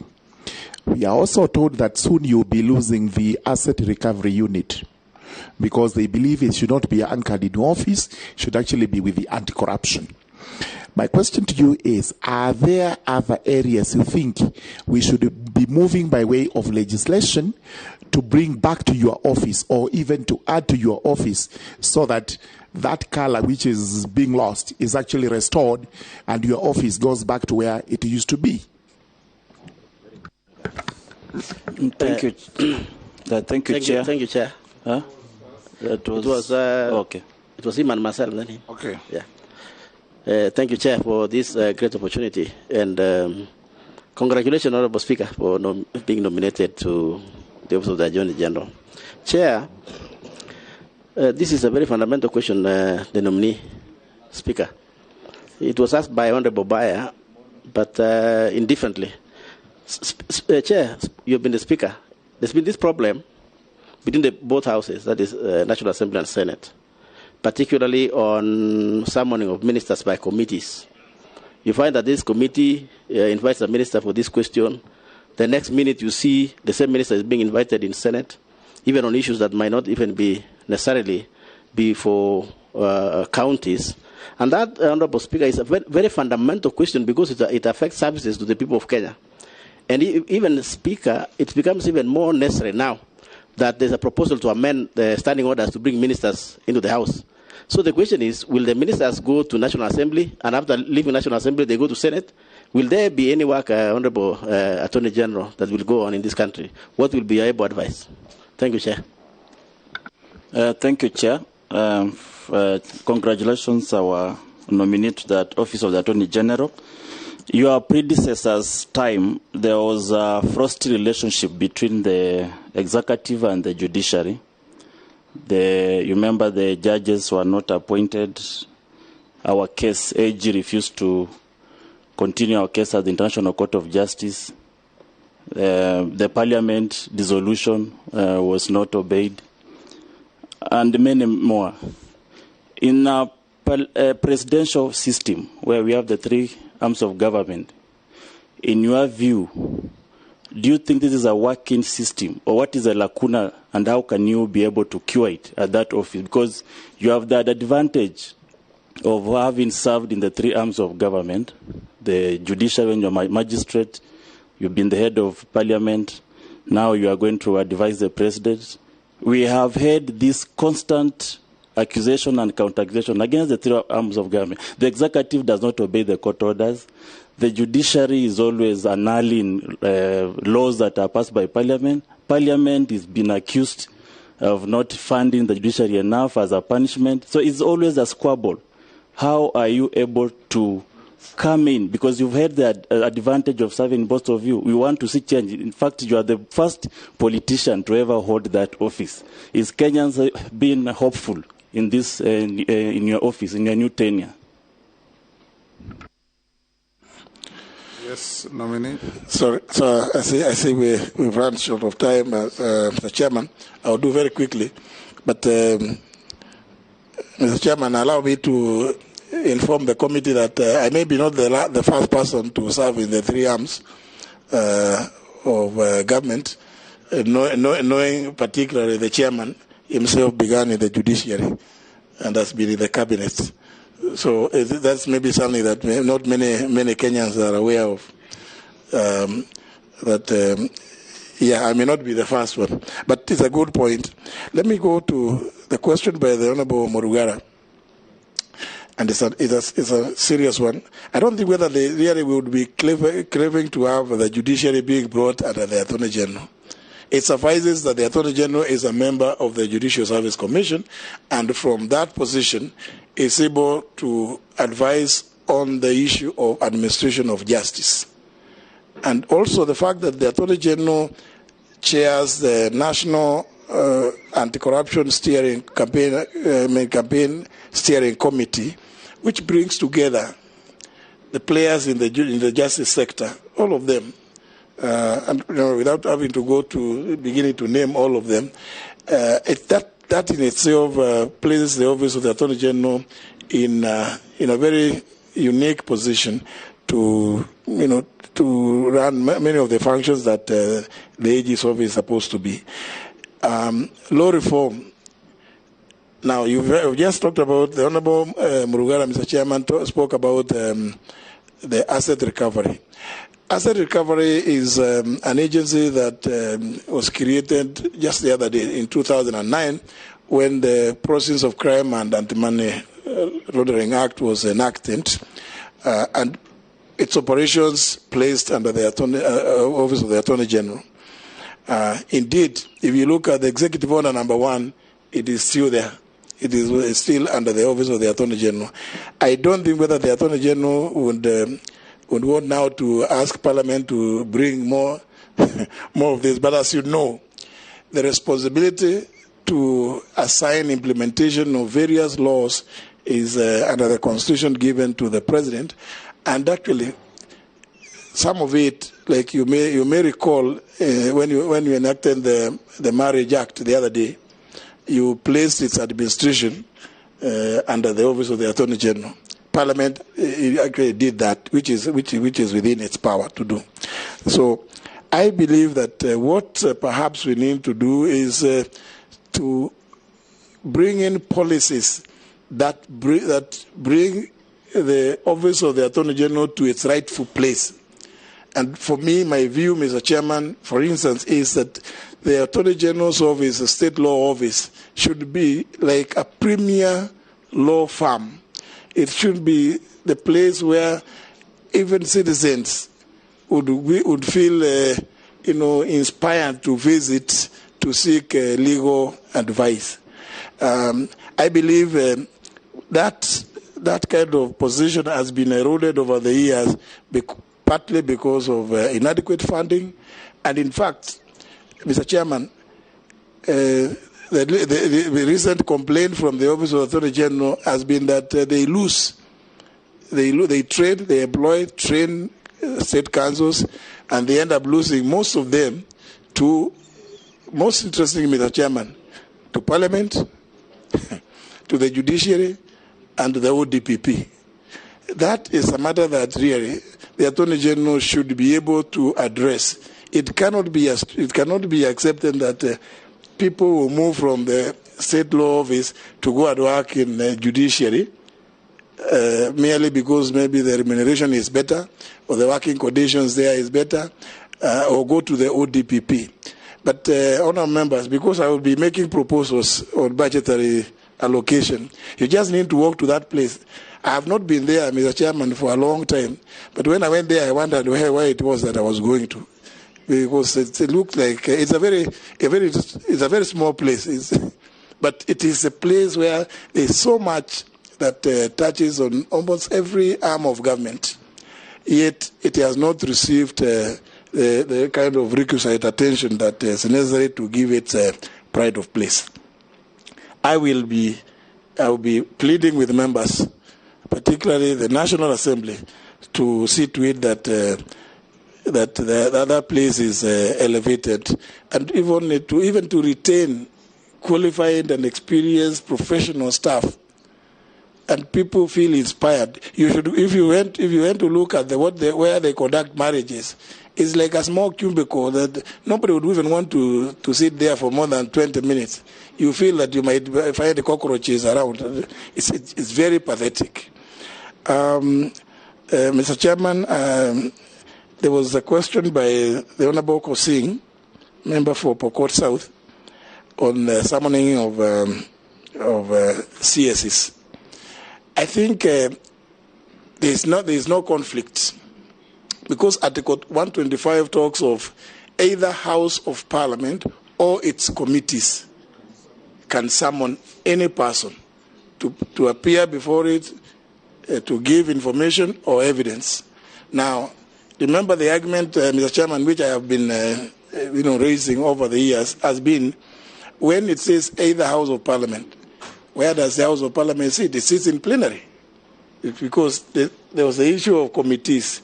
So I think all we need to do is just organize ourselves a little bit well, so that everybody sticks to their mandate. I know the question being raised by the member for Pokot South is one that he has witnessed a lot of problems in dealing with. But I believe, Mr. Chairman, with you as a speaker, we will see a situation in which people stick to their lanes, so that what is for the National Assembly is the National Assembly, and what is for the Senate is for the Senate. But should there be concurrent, because there are those issues which are concurrent, the CSA should feel free to appear before both houses. Mr. Chairman, finally, there was a question raised by the member for Saboti, the Honorable Caleb Amisi. It's like, of this system, is it working? Is the presidential system working? I think, given that we've had this constitution for the last 12 years or so, it is still work in progress. But we should not rush to change or try to fix this or the other until such time as we have fully implemented everything under the Constitution itself. But I think it is possible for everybody to obey the law. The Honorable Caleb Amisi, Mr. Chairman, was concerned about the executive particularly not respecting the other arms of government, the judiciary and parliament. But I want to say, well, sometimes it could be a matter of body chemistry. That maybe somebody felt that the certain decisions were not favorable. But of course, the rule of law demands that whatever has been pronounced by the judiciary should be obeyed until annulled. If it hasn't been annulled, the executive has no option but to obey it. So the same should be, especially, and I intend to really ensure this is followed, reports of parliamentary committees, because if we don't implement them, then it means that we are wasting taxpayers' money getting committees of the House, and the House coming to adopt those reports and make certain findings. I think it's only fair that there should be a mechanism. I know in the past there used to be something which was called Treasury Memorandum on implementation of past reports. I think we should go back to that so that Parliament also is seen to be, so that whatever it is Parliament does is not seen to be acting in vain. If Parliament has recommended something, I think it's only fair.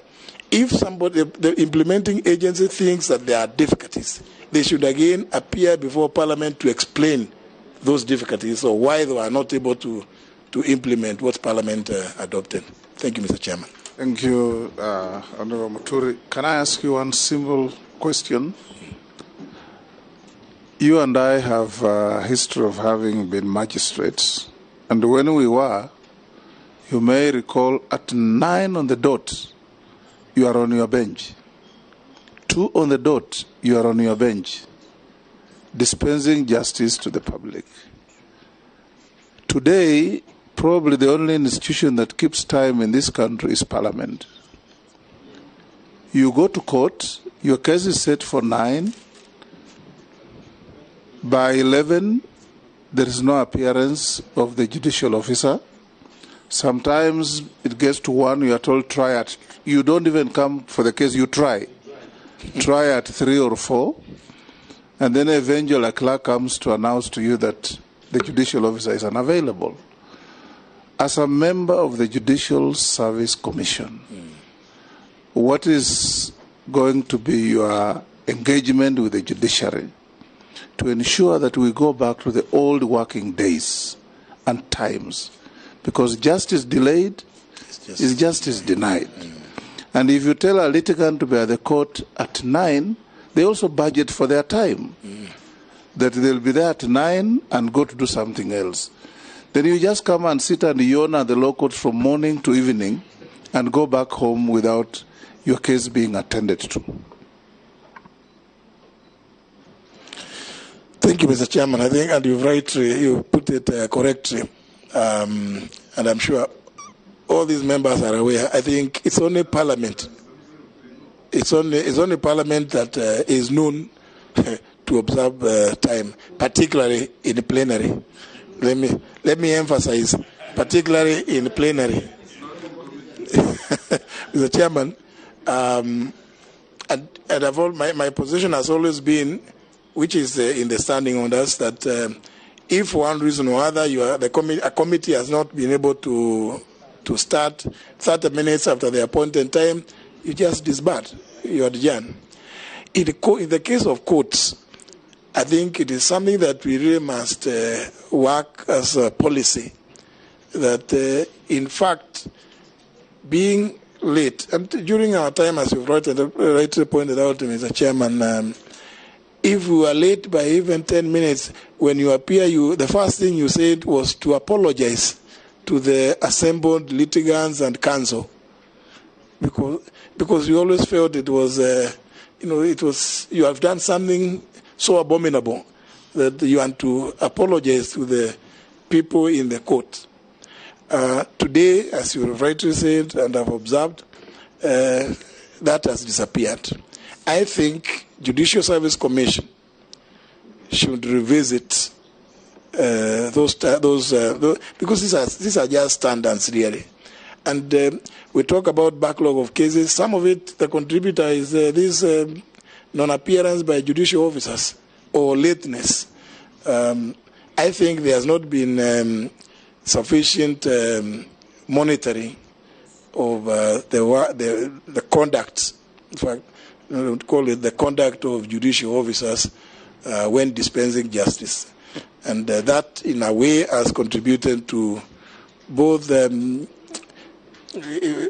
respect, sometimes you look at the quality of the output and you wonder whether the people making those decisions are really visiting the same institutions as you and I did. And it's a matter that I intend to. Again, it's just to make suggestions because it's for the betterment of this country, it's for the good of the entire country. And I agree with you, Mr. Chairman, justice delayed is justice denied. We, judicial authority, again, judicial authority is derived from the people. And the judicial officers cannot imagine that they are supposed to lord over them. They derive whatever authority from the people. That's in Article 159. Thank you, Mr. Chairman. Thank you, Honorable Justin Muturi, nominee for Attorney General. I'll now avail you 3 minutes to make your final appeal, if any, to this committee. Mr. Chairman, first of all, I want to thank you and thank the members of this committee. I think this has been a very useful engagement, and if approved, honorable members, I promise and undertake to do my best to give the best available advice to government, both at the national level and at the county level, in a collaborative way, as provided for in the Constitution, in the form of independent but interdependent. Thank you very much. You are released to go. Honorable Muturi. Thank you. Thank you very much. Thank you.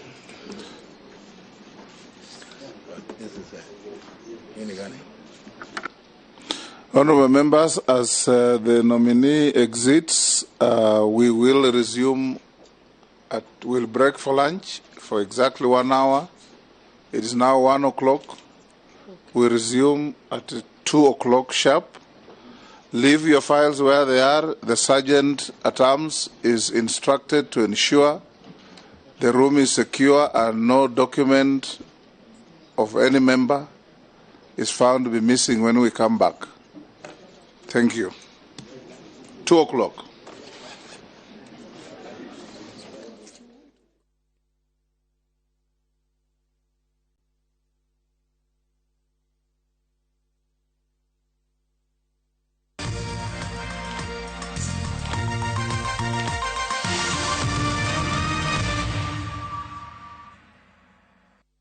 Hihi ciana ciothe gũgakũria mĩgũnda ĩkĩgaywo nĩ Dagmar mwarĩkũ. Dagmar Lawrence tũkũreheire Victory Gardens kilomita 2 kuma Kangundo Road. Bei nĩ 380,000. Makutano bei 295,000. Deposit ya mĩgũnda ĩno yerĩ no 50,000.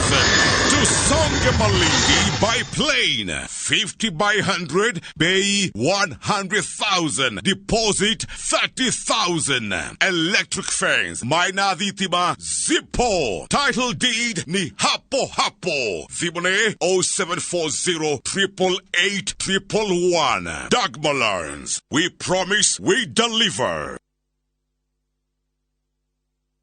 Guko kwa Alpha Mabati, we customer wito, we wafata muno. Na nikio tuguthondekagira mabati, makugita nyumba yaku magikiro kia iguru. Edito ni mohegereire wira-ini wao na makwendagiria kiria kiagiriire ni undu wa kiria urenda kugita kuringana na mithemba itu ngurani ya mabati iria tukoragwo nayo. Wicagurire kuma mithemba ya marangi matiganite na muigana wa ibati riria urenda niguo honokie mbeca ukigita. Nitui ati mahinda ni mbeca na nikio tugukinyagiria kiria urenda oro hari uri guothe bururi-ini kurehia na mathaa 72 tukoragwo Ruiru Northern Bypass hakuhi na KU Referral Hospital. Alpha Mabati, the roofing industry, bell ringers.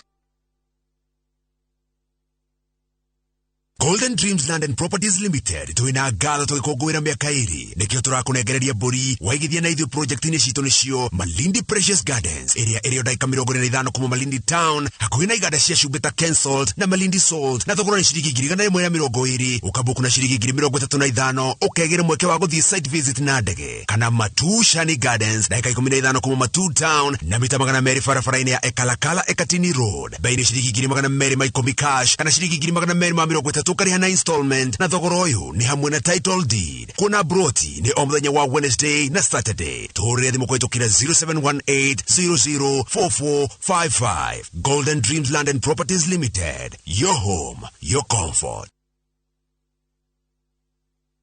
Muthenya wa gatatu tariki 19 wa 10 mwaka uyu kwambiriria thaa 2:30 nginya thaa 3 cia rucini nyitanira na Njoroge wa Githiji na Kamau wa Kang'ethe thiini wa Inoro rucini makinyita ugeni Martin Kamau kuma Farmwood Ventures Limited ndereti-ini ya wendia wa migunda. Ndukahitukwo ni ndereti ino ya mwanya.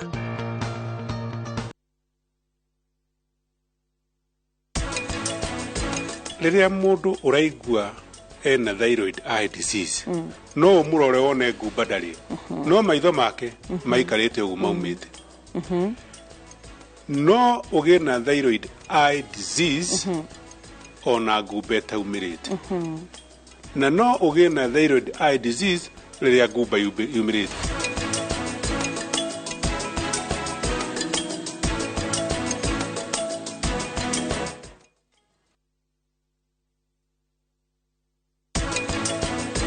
Nyita makanini urumakagia weno wendete inegene muno ti inegene ai hau no atigirira ni uri njita ndadi we oh etero gwo huthagia ni weno uroka kundara ri reke ngwire tuto ndirakwira ma ndireciritie gukinya kiwango kiu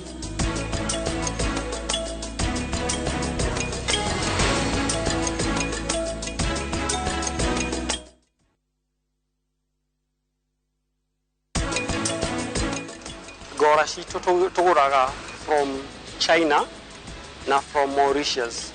Tondu mabũrũri maya ni makona no tuge a variety of fabrics iria tubataire gukorwo twina cio nigetha twike ate tuhote gutuma nguo cigukinia customers aitu na mathogora mana kuu ni mathogora mega. Mauritius ni ko under COMESA koguo ni hakona aspect ya ndukuriha duty wariha fabric yo tondu under the COMESA tariff.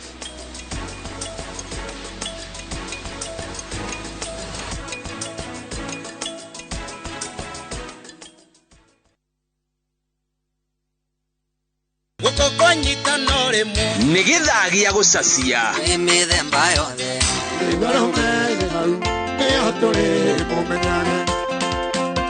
witungumani na mix mwaki twicanjamure na cia tene kigoco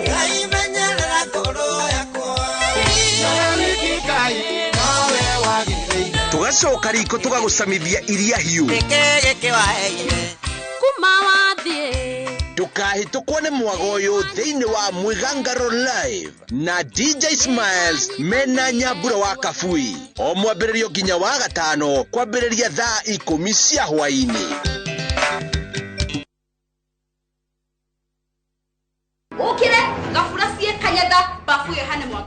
Mundu kura ndatungaga wa ndugu. Owe koria ndirauga utaguthumbura nikuhikia waceke. Ni ndakurekeire tene muno.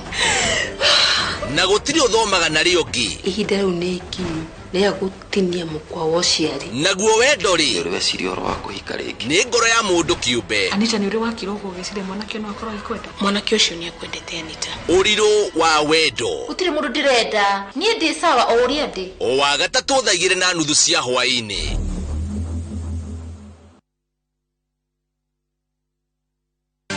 Nyitanagira na ithuĩ mitambo-ini ya Inoro TV tugikurehera matemo ma mohoro toria mahanika o kuria mahanikira. Mohoro maya maregukinyagira o muthenya wa Jumatatu nginyagia Juma thaa 10 cia hwaini.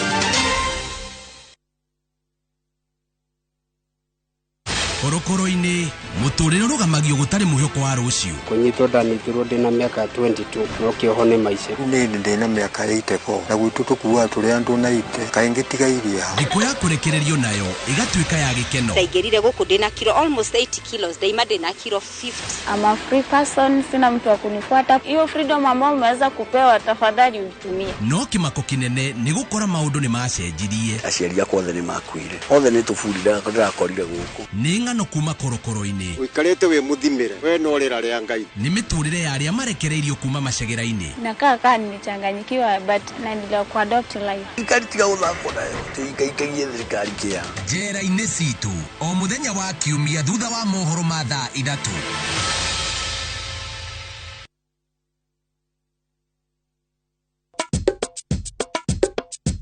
Urimi ni biacara ihimbiirio ni andu aingi guku bururi-ini. Twambite kuhanda makorofia. Riu nona haha ni nguku itagwo harbard. Gitunguru giki gitungu thiini wa bururi gitikoro gikingi. Njira cia urimi cia kinduire ni hitukitwo ni mahinda na riu arimi aingi marahimbiria mitaratara ya kiriu ya urimi. Ni muitagira mbeguri muteagira ikinya. Ukirima wega thamaki ni ucokagia mbeca. Ono ndakaige ng'ombe ni undu no kuiga tu. Aige ng'ombe na amenya ni ng'ombe ramwe faida. Mathoko namo ni mahingukite na murimi riu no endie magetha make ona nja ya bururi. Thoko tutingihota kumihunia. Bata ni turime kindu kirendekana na kindu kiega. Nyitanagira na ithuĩ tabarĩra-inĩ ya mugambo wa murimi o muthenya wa mwambĩrĩrio thaa 2:30 cia hwaini tũgĩkũmũrĩkĩra maingĩ megiĩ ũrĩmi bũrũri-inĩ witũ ona nja ya bũrũri nĩguo tũgũthomithie na tũgũcanjamũre.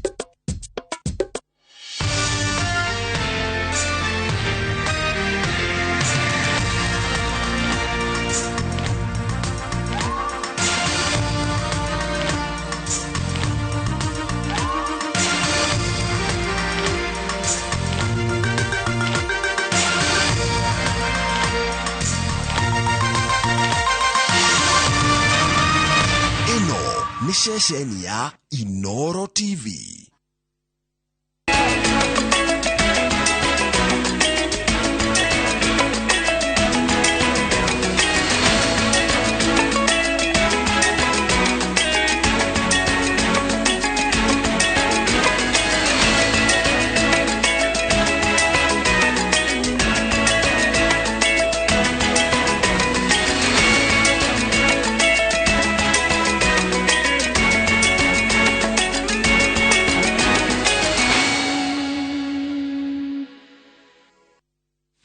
Gatho cia mwanya ni unyitaniri waku mitambo-ini ya Inoro TV. Maya ni mohoro ma Inoro miaraho ritwa kwa ni Wangeshi wa Murioki tugithie na mbere gukinyiria maria marathie na mbere kuhanika guku bururi-ini na gwa ithaa riri ciiko cia kugumira kana kugimaria airitu rugongo rwa county ya Laikipia ni cirikite kana guikuruka ni cirathie na mbere guikuruka kurumirira gukinyanirio gwa githomo na kampeni itari na muthia cia gutara aikari ugwati wa motungata maya ona gutuika ni kuri na kundu kunini gutari kuraikuruka kana gutari kurathira gutwarithia na mbere mutugo uyu na mbere anyitisimin marauga ati gwataniro no tongoria wa matura ni wina mwihoko ati mutugo uyu ni ukuhuka kaimana. Julius Karithi wa Munene ni orato hingurira mohoro maitu na ripoti ino.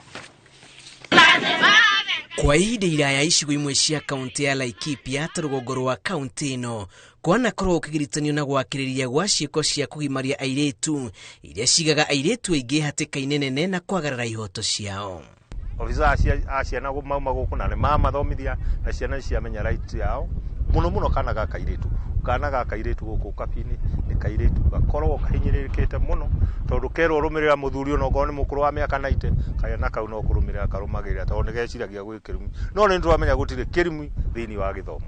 Wakati tulianza hii kazi yapata miaka 6-7 iliyopita, watu hawakuwa na ufahamu sana ya mambo ya ukeketaji, kama madhara ya ukeketaji ama kwa nini serikali inakataa mambo ya ukeketaji. Lakini sasa ukiweka kiwango hicho, unaona watu wamekuwa informed kiasi. Makeria shukurini wa muthingi wa All Arjiju wa dini ya Mukogondo Laikipia ya Rugongo anyitite mibara-ini ya kuukia mutugo wa kugimaria airetu ni monanitie kwajia kuiganira na uria mutugo uyu urathi unyihitio kurumirira uritu wa kabini cia kuregana naguo iria ikoretwo igitwarithio na mbere.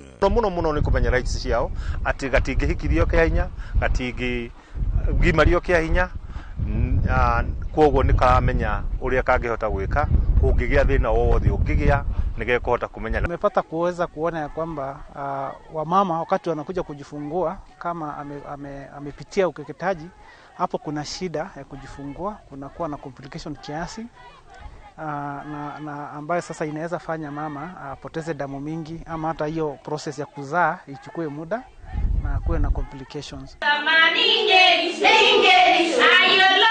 Unyitanithini na utongoria wa matura ikundi itari cia githirikari ikoretwo igikuruhania aikari maundu-ini ngurani ta mathako oro hamwe na kwaraniria nao imwe kwa imwe niguo kumateithĩrĩria kwĩiturũra mwerekera-ini wa gwetha kihonia. Tumehusika sana katika mikutano nyingi kufuatana na hilo mila ambaye imepitwa na wakati, tukihamasisha wananchi hasa wakati ambaye tuko na mikutano na machiefs katika public parazas ili tupate kuelimisha wananchi wetu. Jambo la muhimu sana si kushika kwa hawa, bali ni kupatia elimu ili wajue ya kwamba kuna mambo au mila ambaye zimepitwa na wakati. Munini wa commissioner gicigo-ini giki Peter Ng'enyi augite maofitha a thirikari moire mwerekero ungi wa kuukia cieko ici kuona kunyitana guthitanga aria makuruhana na mutugo uyu gutiaciaraga matunda. Kuelekea mbele tutakuwa tukitembea kwa mashule kushirikiana na walimu wetu na pia katika mabarasa ili tuelimishe wananchi wetu kuhusu mambo ya kubadilisha mambo ya mila, na tukubali ya kwamba watoto wetu hasa wasichana wapate elimu yao na wapate kuwa watu ambaye tunategemea katika siku za usoni. Augite manyitanire na ikundi ingĩ cia githirikari oro hamwe na wabici ya ihoto cia ciana guthomithia aikari bata wa guteanĩria ũndũire ũyũ oro hamwe na gũtũma mataũkĩrwo nĩ ihoto ciao na kũrĩa mangĩũrĩra cingĩagararwo. Yeribotera Inoro TV, njĩtagwo Julius Kareithi wa Munene.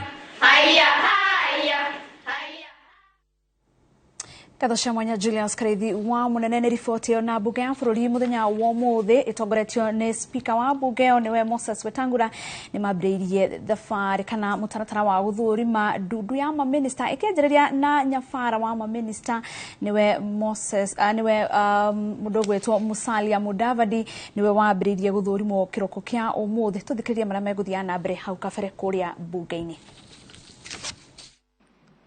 One of the issues that has constantly and regularly been brought up is the issue of the golden bag. Mr. Speaker, I want to state here that at the age of 33, I was appointed to the Ministry of Finance. That is in 1993. That is when the golden bag saga had been in existence and was coming to its full-blown situation.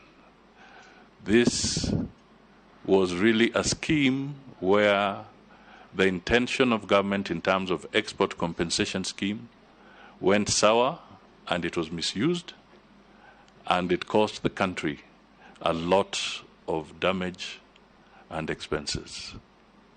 Mr. Speaker, I took up the role of dismantling the network of the golden bag hydra.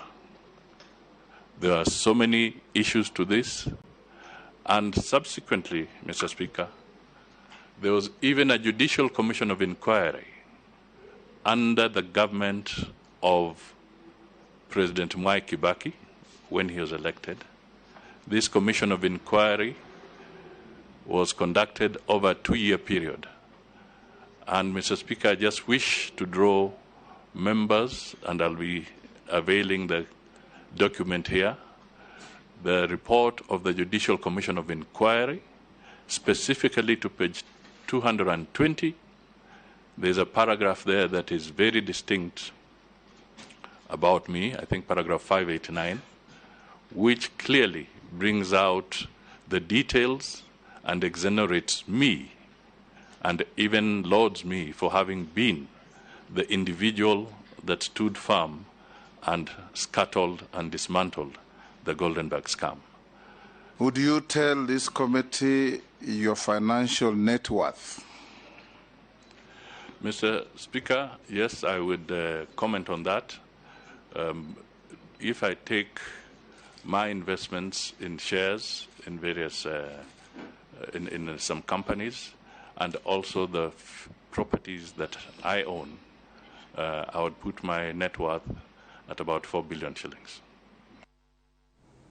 Iyo ni kamiti ya bunge 15 itongoretio ni speaker wa bunge niwe Moses Wetangula Muduguto kana minister uria uthuritwo niwe Mudavadi nyakorwo akiorio maundu matiganite undu wigie bara ya ungumani nyakorwo akiorio ohoro wigie utonga wake na nitukorwo tugikurehera mange mara megukorwo magithie na mbere kuria cikaro-ini cia bunge no ninge tugithie na mbere atongore county ni ya Kirinyaga nimeranire kurutithania wira hamwe niguo gutungatira muingi mubunge wa Kirinyaga gatagati niwe Gacoki Gitari na mubunge wa county yo niwe Jane Jerry Maina maugite ati megutigirira ati aikari a Kirinyaga ni makuunika hari tafarira cia uthii wa nambere ya igongona ria mahoya ria kuingira wabici cia CDF cia gicigo kia ubunge gia Kirinyaga ya gatagati mwena wa Kiruguya igongona-ini riria rikinyetio ni atongoria a county na matongoretio ni mubunge wa gicigo giki Gacoki wa Gitari na mubunge wa kaunti ya Kirinyaga Jerry Maina hamwe na ma MCA ni meranire gutungatira muingi wa Kirinyaga mari hamwe. Turute twira twi team nikato deliver wajikwa wa Kirinyaga county na Kirinyaga Central na tuvote manifesto ya president na kiama gitu kumifuata. Mubunge Jane Jerry augite ati no maguthie na mbere na gutetera kigina gia CDF gicokio kuona nikio ikari makoragwo mehokete kurugamirira basari na nituwe ma changes iria cikureho on the floor of the house ni uta mumember uria gukoro bunge ni gukoro ngimunyitirira na kumuhe support ya kwagetha ciana citu ithome ni twetha ici thirikari itu etire na infrastructure ya gutuma mbeca directly na ku identify needy children kogwo NGCDF ni very important gena ciana citu ithome na ni gukoro ngimuhe support iyo.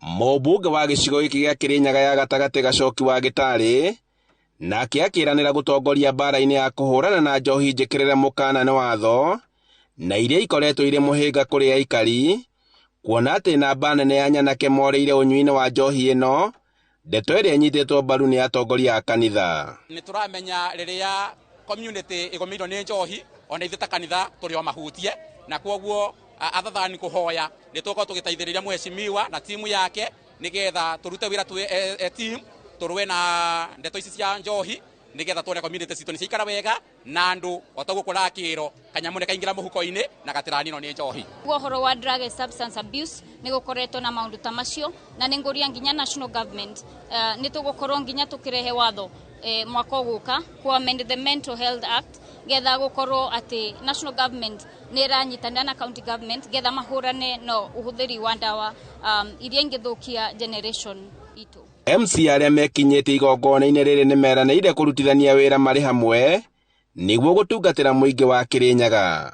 Ono horo cio aria wa njohi ni turamu support nigetha tunyitanire na ward administration tunyitanire na wananchi nigetha tuhote gwika ati kuhota gupush mathina macio ma vangi ma njohi na nigetha maundu macio mekike na njira njega. Handu-ini ha Inooro TV kuma Kiruguya kaunti-ini ya Kirinyaga njitagwo Boni wa Thuku. Makiria ma imwana 300 iria ciururaga mataoni-inĩ nĩ itanyĩtwo kũgunĩka thutha wa mũciĩ ũmwe wa ciana ta ici ũrĩa wĩ mwena wa Ngong kwambĩrĩria waki wa nyũmba njerũ. Mũrũgamĩrĩri wa mũciĩ ũyũ Joseph Njoroge augĩte mũciĩ ũyũ mwerũ ũrĩ na nĩ gũkorwo agĩaka nĩ gũkorwo gĩteithĩrĩria ciana nyingĩ iria irabatara ũteithio ũyũ. Macewandia wa Mũrĩithi nĩ aharĩrĩirie riboti ĩno.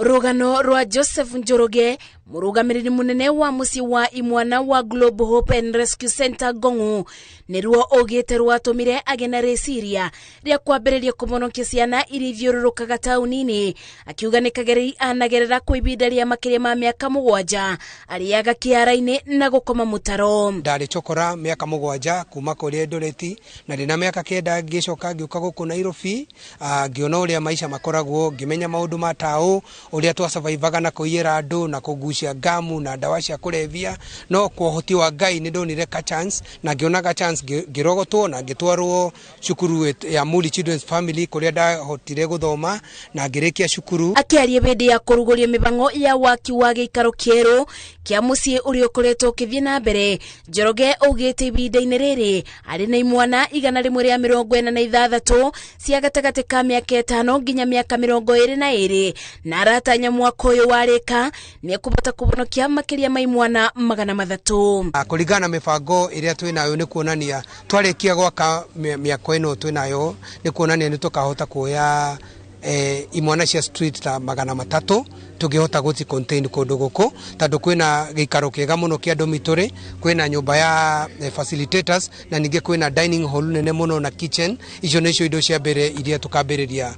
Nĩ ndeto ĩkũngũĩrwo nĩ mũingĩ o bamwe na arĩa marutaga wĩra na kũrũngĩrĩra mĩtugo ya imwana ici rĩrĩa ciaretwo mũciĩ-inĩ ũyũ. Global nĩ kũndũ kũrĩa ciana ciria cikoretwo cina mathĩna, cikoretwo hihi na mathĩna kuma mĩciĩ-inĩ yao, igacoka igathĩnĩka igathiĩ kũrĩa mabarabara-inĩ, handũ ha gũtũra ciarũraga ũguo na ikanyitwo nĩ mĩrimũ na mathĩna mangĩ, gũkagĩa na mũndũ wĩna ngoro ta ya Jesu ya gũcinyita. Twamoya harĩa street-inĩ tũmarehaga gũkũ magathiĩ ga program ga counseling nĩguo metĩkĩrio kũingĩra thukuru ici cia thirikari.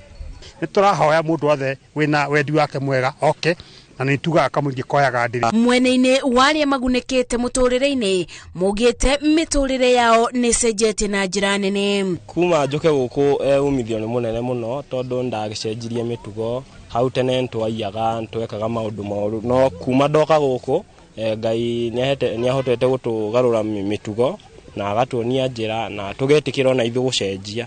Rĩu rĩtana nĩ rĩikĩtio kũrĩ thirikari kũgĩa na njĩra nyandandũku cia gũtigĩrĩra nĩ yanyibanyibia kana kweberia kaimana ciana iria ithiũrũrũkaga mataũni-inĩ na gũikara mĩkĩra-inĩ ya barabara. Ngĩribotera Inooro TV, Njĩtagwo Masi, Wandia wa Mũrĩithi. Nĩ wega Macewandia wa Mũrĩithi nĩ riboti ĩyo twambe tũhũmũke o hanini nĩ tũracoka tũthiĩ na mbere na mohoro.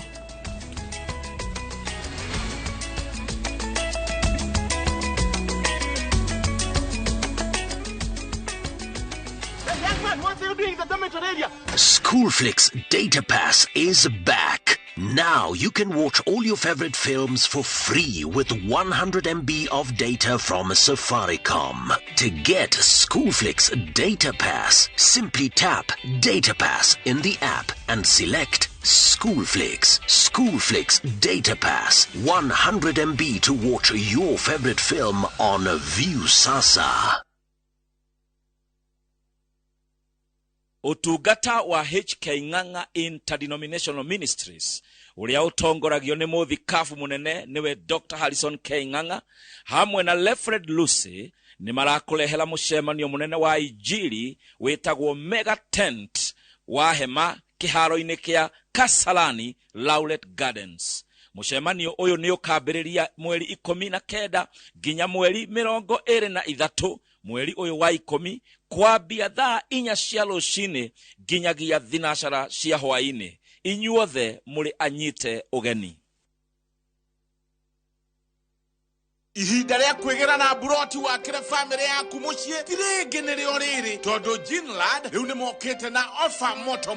Imagine rĩu Ginlad marahingũra Summer Green Estate Phase 4 buroti iria marendia 685,000 na nĩmaraheana cash discount ya 50,000 kũrĩ andũ a mbere 20 arĩa mekũgũra cash. Na wega makĩria nĩ atĩ nĩmarakũnyitithania na financial ũrĩhage kahora bila stress. Buroti cirĩ 5 minutes drive kuma Juja town na gũthiĩ gũkũ no ta kũbucia kwa ritho. Barabara inyoroketio kunyorokio na matatu gũkũ nĩ 24/7. Hũra thimũ ũmũthĩ nĩo 0724252828.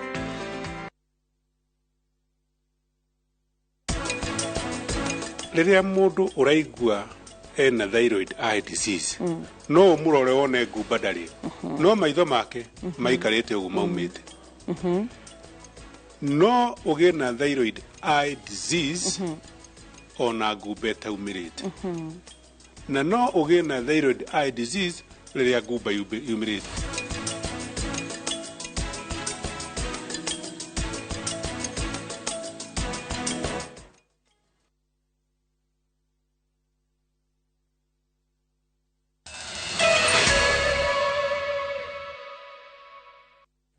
Katho cia mwanya nĩ wikara mitambo-inĩ ya Inoro TV. Thĩng'ima igĩkũngũagĩra mũthĩ wa irio o rĩrĩ gũkũ bũrũri-inĩ, andũ milioni 4.5 marĩ ũgwati-inĩ wa ng'aragu makĩria ma kaunti 29 kwĩna thĩna wa ng'aragu gũkũ bũrũri-inĩ, na ona mĩbango ya gũkinyĩrĩria arĩa mahatĩrĩrie mũno ũteithio wa irio gĩthiaga na mbere mwena wa Kilifi. Ruo rwa ng'aragu rũrokuo, ũndũ ũrĩa ũtũmĩte ciana imwe irĩmwo nĩ gũthiĩ nginya thukuru. Martin Mũnene na riboti ĩno. Ũũ nĩguo mwena wa Ganze Kilifi kũhuana thutha wa kwaga mbura imera makĩria ya 4. Makĩria ma mĩaka 5 aikari matirĩ mahanda na kũgetha kĩrĩa mahanda kumana na wagi wa mbura. No na gũkĩrĩ ũguo, ciana no nginya ithiĩ na mbere na mĩtũrĩre yao, na ũmwe wa marĩa mabatie gwĩka nĩ gũthiĩ na mbere na gĩthomo na kũgeria kũrĩkia mathomo ma mwaka ũyũ ta ciana ingĩ gũkũ bũrũri-inĩ. No ruo rwa gĩthomo gĩkĩ kĩa ũmũthĩ nĩ atĩ marathoma ikoniĩ irio, na haha nĩ kũrĩ ciana nyingĩ 5 na agĩa kwĩgagũra nakĩo, na oho aingĩ nĩ kũrarĩra mararĩire. Ciana ici ũmwe thutha wa ũngĩ makahotwo nĩ ng'aragu marĩ kĩrathi.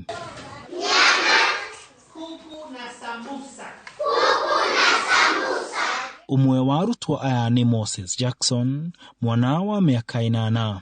Moses etro kĩrathi. Ruo rwa mwana ũyũ rũkĩonekana kuona onania kengeirie maithori, mwarimu akamũkĩria. Moses ni umwe wa Kenya makĩria ma milioni 4 arĩa marabatara ũteithio wa irio kumana na ng'aragu kinyumbani, kwa sababu hawamekosa nini, wamekosa maji na pia lishe pia hakuna. Mtoto anaweza kukaa siku 2-3 bila kula chakula. Kadzo Karisa ni umwe wa aikari ya kaunti ino, na kuona gũtirĩ irio ingĩrĩo inakũrĩire ta aciari angĩ akaumana na kuheshia na mĩri ĩno nĩguo narĩ maingate ng'aragu. Nikikosa chakula ninachimba huu. Kuchimba kwake ni kazi ngumu. Wachimba mchanga umekauka. Wachimba uchimbe mpaka upate huu muti kwa chini. Unakata, unapeleka nyumbani, unakuja kubambua hii makanda yake. Waponda ponda, wakamua, wapikia watoto, wanakunywa.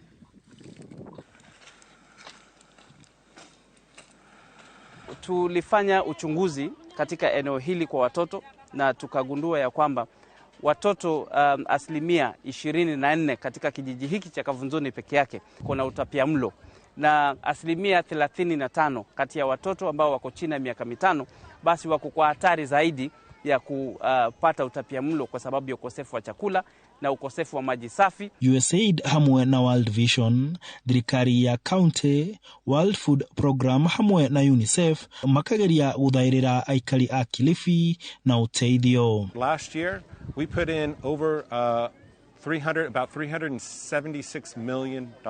So the cash transfers are designed to target those most vulnerable households in need to provide the most basic food necessities in order to meet the nutritional needs of their families. Obviously, never enough, and we hope to be able to work with our other partners and the government of Kenya to expand that program to reach more families in the future. Nĩ ũteithio ũkĩte rĩrĩ thĩ irakũngũĩra mũthĩ wa irio ona kũrĩ na andũ marararĩra gũkũ bũrũri-inĩ. Ritana rĩa mwaka ũyũ rĩrĩ kwaga gũtiga ona mũndũ ũmwe thutha. Handũ-inĩ ha Inooro TV, njĩtagwo Martin Mũnene. Kadha mwanya Martin Mũnene, ni riboti yo ndenda tucoke cikaro-inĩ cia mbunge kuria Kate Muthoni ari. Kate ni warathie na mbere na kurumirira uthurimi wa Ndundu yo ya Maminista. Kate, ungikorwo ni uratwamukira na njira yegwete, hihi ni igana mathurimitwo na ni igana matigitie guthurimwo muthenya wa umuthi?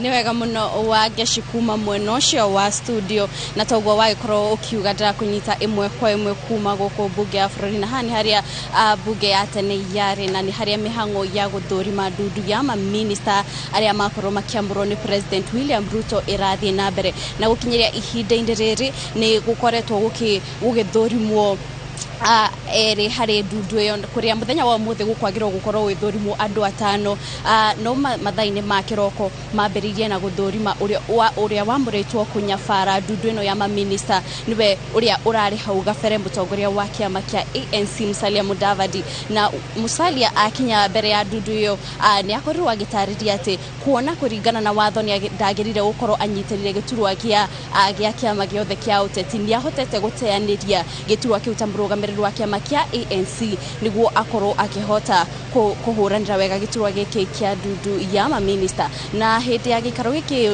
Mudavadi ni akorwo akiuria ciuria nyingi iria hamwe na uigiririki wake mihango yake ya uthii wa na mbere o hamwe na mifango iria ari nayo ya gutigirira ati mitaratara na thirikari ya William Ruto ni athi na mbere uria gwathi na mbere na ta uria urakiona hau thutha ni mutongoria uria Eden Duale uria niwe utanyitwo gukorwo akiingira thaa 8 cia muthenya na Eden Duale akorwo akiingira ihinda-ini riri na niwe gukorwo wa gatatu amthutha wa Musalia Mudavadi uria wingirire ni uria urari speaker wa bunge ya bururi kwa ihinda ria miaka 10 Justin Muturi uria nake oho akorwo akihugwo na guthurimwo akiuragio ciuria itiganite ciigi migendere yake o hamwe na wigiriri wake o hamwe na mitaratara iria atanyite gukorwo agikinyaniria niguo gutigira ati ruhonge rwa wathani Muturi niwe wamuritwo ta munene wa watho niguo gukorwo agitariria ati ni maundu mariku atanyite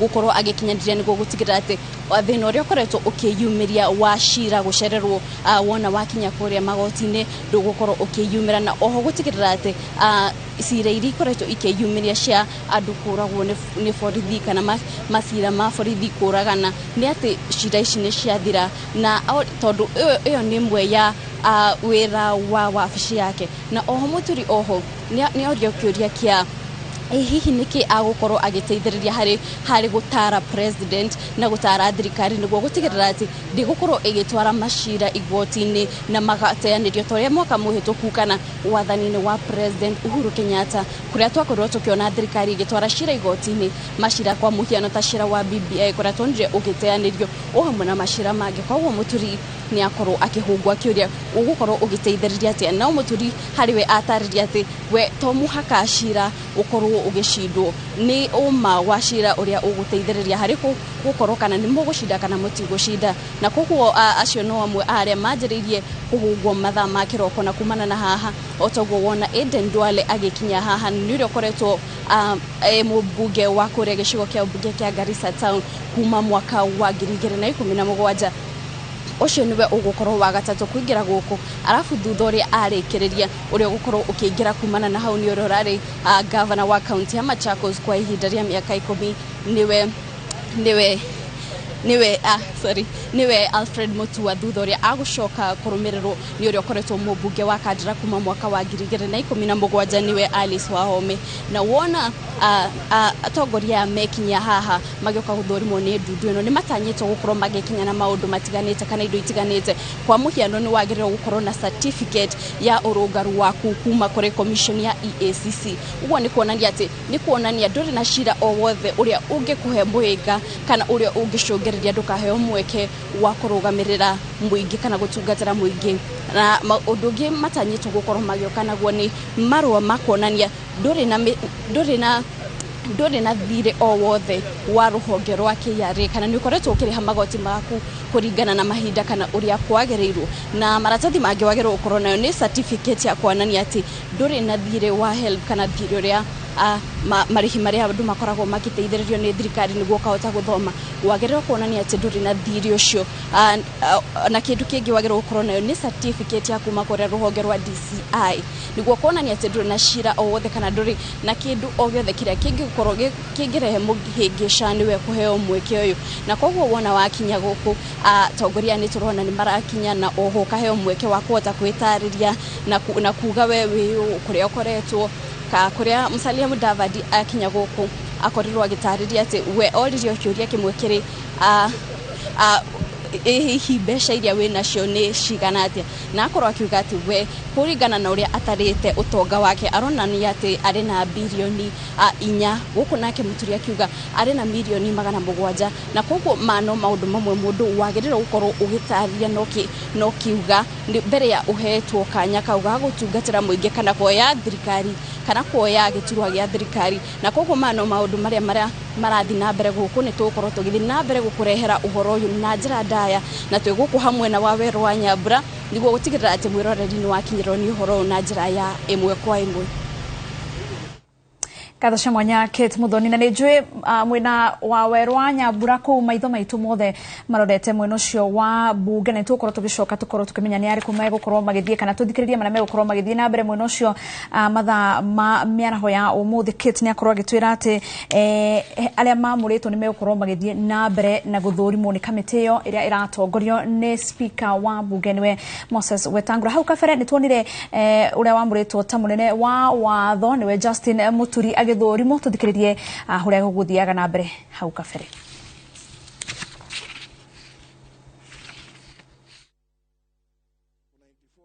Then the roles, specific roles of each house provided for in Articles 95 and 96 so that there should be no conflicts, and for me the issue that was raised about lower or upper house, I think should not even preoccupy us. If anything, I think it is diversionary. And sometimes we should leave it for people to enjoy. It happens actually even in other jurisdictions. If you go to London, you find about the House of Lords. The popular refrain there is that it is the largest regular gathering of retirees. So these things are always there. These are jokes. But when you check how the two houses operate and relate to one another, there is a lot of difference. So because everybody knows their specific area of operation. With regard to laws, let me say that there have been a few laws that have been part of them annulled.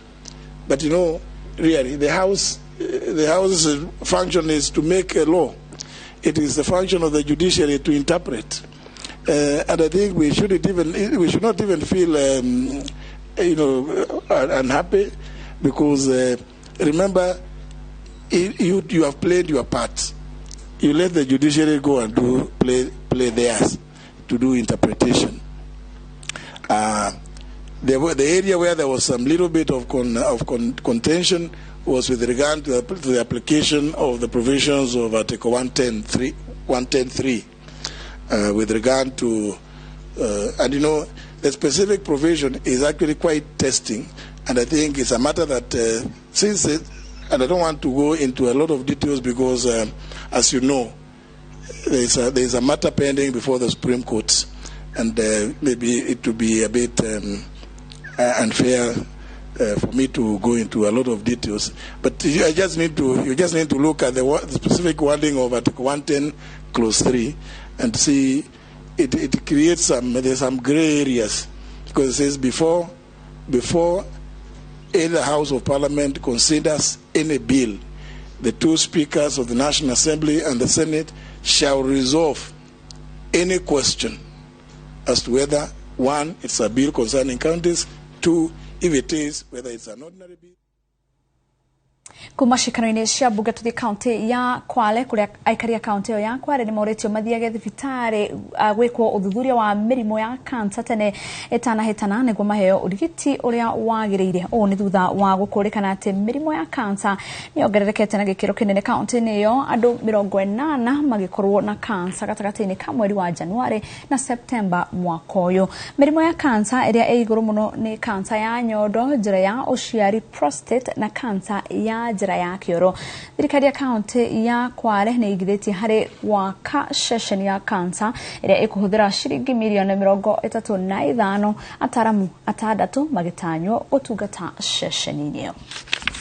Nyote wa mama jaribu mupimwe, kwa sababu ukijua na mapema matibabu ni vizuri, utafuata na mapema na unapona. Usingoje paka ile stage ya mwisho umeanza kuuma mpaka huwezi. Mara nyingi matibabu yake huwa ni shida. Facility zetu, hospitali zetu zinatibu saratani kwa mapema. Kwa hivyo leo ni kama ukumbusho kuitishana, kuwauliza wanasamburu, wananchi wa Kwale, kabla hujachelewa uanze mapema kwenda katika kituo cha afya ili uweze kupimwa. Ikijulikana uko positive ama imepatikana, uanze matibabu ya mapema. Janga la kansa, la saratani ni janga ambalo linakula ulimwengu haraka, lakini dawa yake ni kwamba tufanye utafiti mara kwa mara.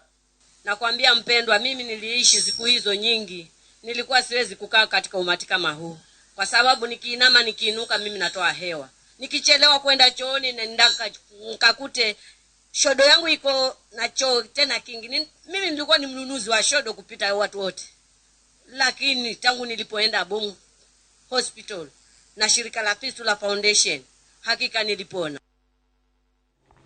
Na kuma kaunti ya Kwale tuthi kaunti ya Isiolo kuria arithia a mahiu na aikari a matura maria marigicirie runyanjara rwa Naibunga kaunti ni Laikipia ni mahemberie njira njeru ya kuhurana na mumira uria ukuraga kundu kumu uria uri na migwa na ni ugwati kuri mahiu kana ni ukoragwo ukigeria kugiriria mimera ingi gukura. Atumia ni marahurana na mumira uyu kuhetukira tutambi turia tuikarite turia tuikaine ta conchel turia tukuriirio greenhouse kwa ihinda ria kiumia kimwe na thutha ucio kuria mumera uyu kinya ukoro ugithira.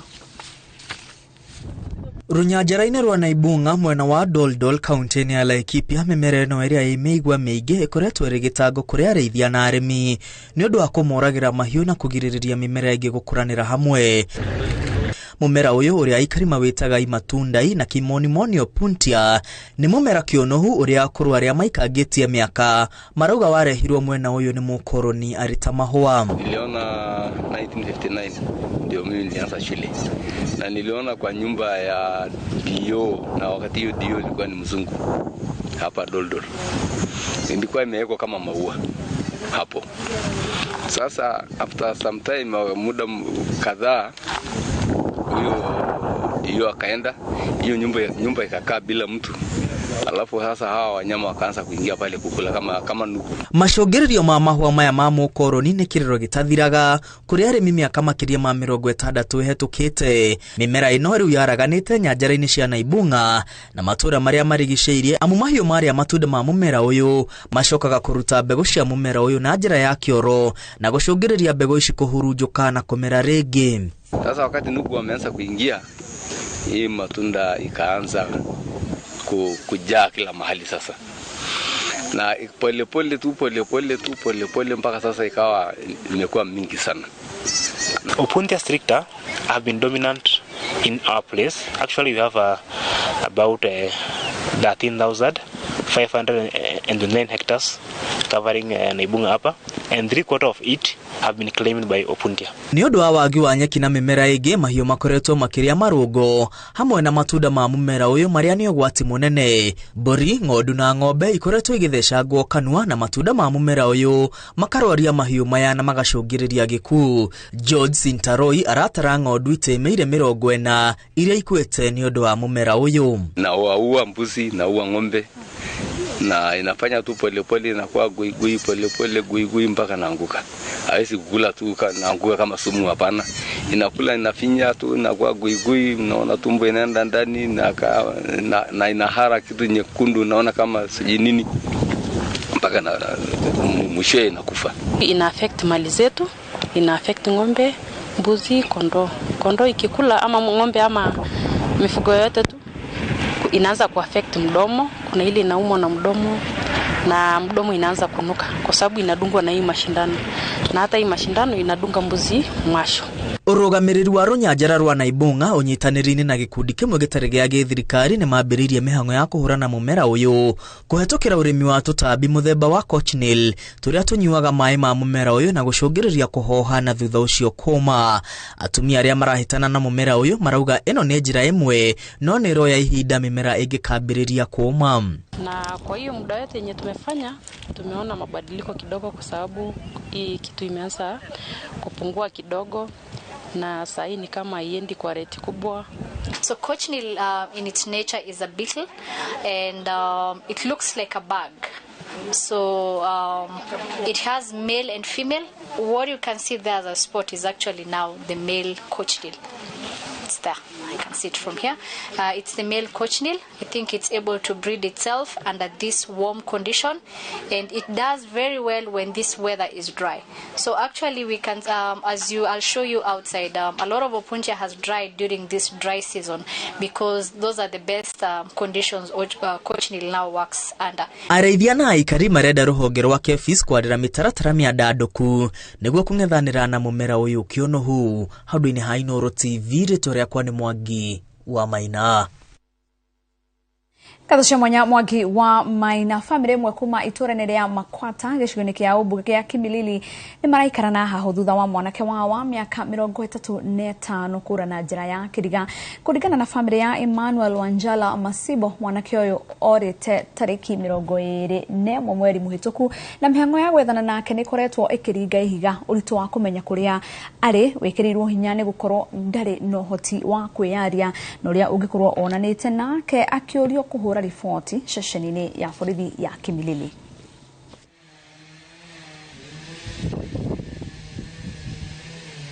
Sisi tunasikitika kwa sababu huyu mtoto alikuwa anafanya kazi zake. Alikuwa carpenter.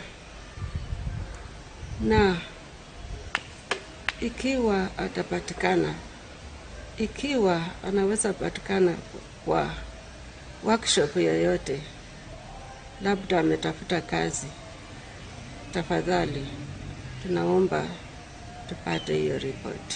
Tulipika ripoti kwa police station hapa Kimilili, tukapeleka picha yake full, wakatuambia watasambaza hiyo picha kwa police station zingine, wakipata neno lolote watatuambia. Na kutoka wakati ule tumerudi kwa police station hatujapata, wametuambia watapata neno lolote.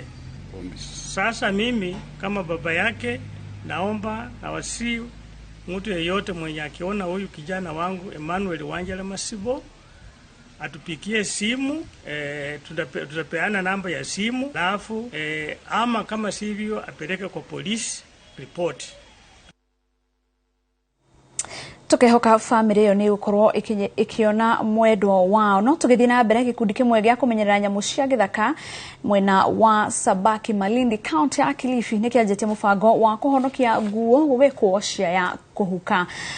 O ni kurumirira ngucanio iria ikoretwo kuo gatagati-ini ka muingi wa matura maya na nyamu cia githaka. Gikundi giki gikoretwo gikimenyithia muingi bata wa kumenyerera nyamu cia githaka.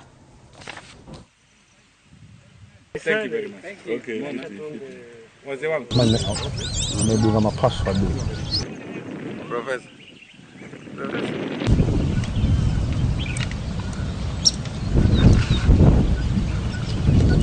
Tuna avoid yani watu wale poachers wale wanakuja kuvitega wanawekea misumari kwa mbao kisha wakikanyanga yule msumari sasa hawezi toka, wanauawa, wanakuja wanawachinja kisha wanakuja wanauzia watu nyama. Hapo mnashindwa nyama imetoka wapi, nyinyi mnakula tu.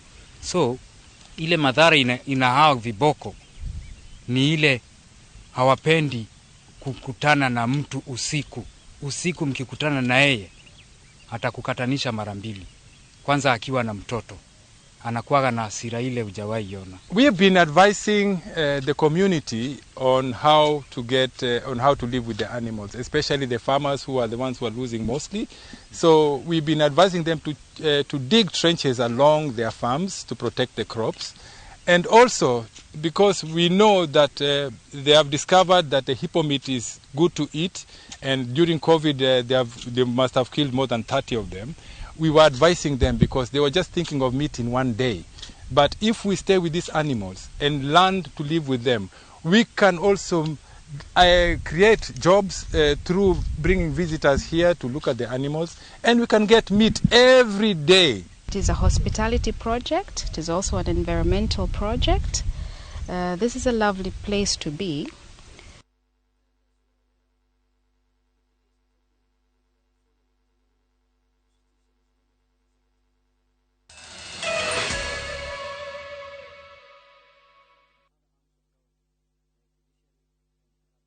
Hihi ciana ciothe wakũria mĩgũnda ĩkĩgaywo nĩ Dagma mwarĩkũ. Dagma Lawrence tũkũreheire Victory Gardens kilomita 2 kuma Kangundo Road. Bei nĩ 380,000. Makutano bei 295,000. Deposit ya mĩgũnda ĩno yerĩ no 50,000. Tusonge Malindi by plane 50 by 100 bei 100,000. Deposit 30,000. Electric fence Maina Dhitima Zippo. Title deed ni hapo hapo. Zibone 0740 888 111. Dagma Lawrence. We promise we deliver. Guko kwa Alpha Mabati we customer witu we wafata muno na nikyo tuguthondekagira mabati makugita nyumba yaku magikiro kia iguru. Edito ni mohegereire wira-ini wao na makwendagiria kiria kiagiriire ni undu wa kiria urenda kugita kuringana na mithemba itu ngurani ya mabati iria tukoragwo nayo. Wicagurire kuma mithemba ya marangi matiganite na muigana wa ibati riria urenda niguo honokie mbeca ukigita. Ni tuwi ati mahinda ni mbeca na nikyo tugukinyagiria kiria urenda oro haria uri guothe bururi-ini tegukure na mathaa 72 tukoragwo Ruiru Northern Bypass hakuhĩ na KU Referral Hospital. Alpha Mabati, the roofing industry, bell ringers.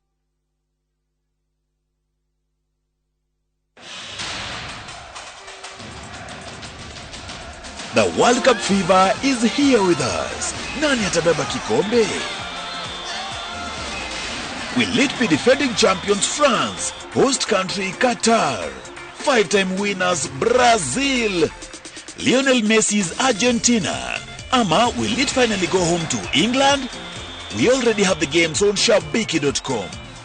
Weka prediction yako sahi when the odds are still high on who you think will win the World Cup. Ushinde chapa. Mapema ndio best. Strictly not for persons under the age of 18.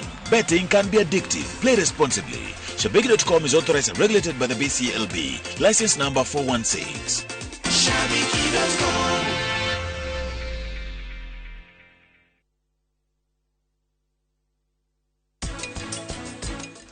Gora shito tuguraga from China na from Mauritius. Todo mafuri maya ari ni makona no tuge a variety of fabrics iria tupataire uko twina cio nigetha twike ate tohote gutuma nguo cigukinia customers aitu na mathogora mana ku ni mathogora mega. Mauritius ne ko anda komesa koguo ni hakona aspect ya ndukuriha duty wale ha fabric yo todo under the commerce tariff.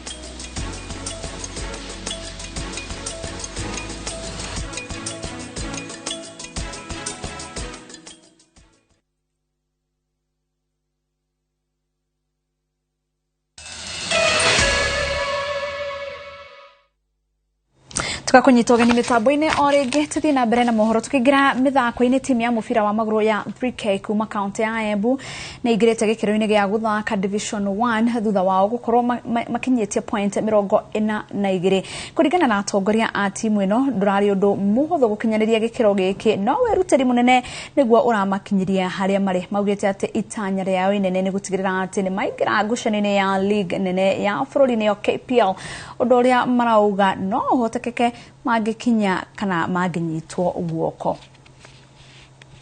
Number 2, that means automatically need to qualify kuthaka mini leagues ya division 1 iriga kore kithia na mbere next weekend mweri 21 na 22 kuria mwena wa Embu kana Meru iria twetererete matu confirm date kambuge tuna mwivoko munene muno niguo ni tura hope na we are very sure ni tuko thievo next na nivo kuthaka division 1 iria tugakora tutigaritie game mwenderi ya kuthaka na Kenya Navy aria mararikirie me number 1 zone ya Mombasa acio niho tugakora tukithaka no next weekend twatsinda game yonderi imwe ya Kenya Navy bas vau ni tukamenya ru ni twa qualify kuthaka division 1 kaida gaka turathire next turenda guthi guthaka div 1 na niyo twirigireire na ngumu itu yothe twenda tumitware hinya itu wothe tumitware div 1 ngetha tume hau tuthie NSL na hau niho muhoko wituri timu cia Embu ni ireka wega na especially team yetu ya 3K team yetu ya Wasco team ici cingirire kawega and we wish them well makithi na mbere makithakaga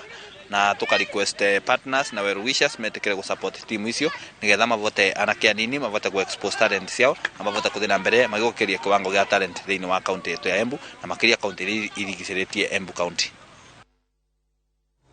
Nayo timu ya B Shooting Stars nĩ ĩrahotire gĩkombe kĩa mbĩtĩka cia Dagoretti thutha wa kũhota timu ya Makombora Bulls kũgerera mĩkwanjo ya penalty ngucanio-inĩ ya final. Mwena wa airĩtu timu ya Soccer Sisters nĩ ĩrahotire bao 2-1 ĩgĩthaka na timu ya Desert Venom. Ngucanio ici cia o mwaka iratabanĩirio kĩharo-inĩ gĩa thukuru wa mũthingi wa Kirigo. Timu 32 nĩcio iranyitire itemi 12 arĩ cia airĩtu na cirambĩrĩria na ngucanio cia ikundi. Ahotani maraingirire raundi ya kurutana na mwisho timu inya njorua iracemania ikereka-inĩ rĩa final.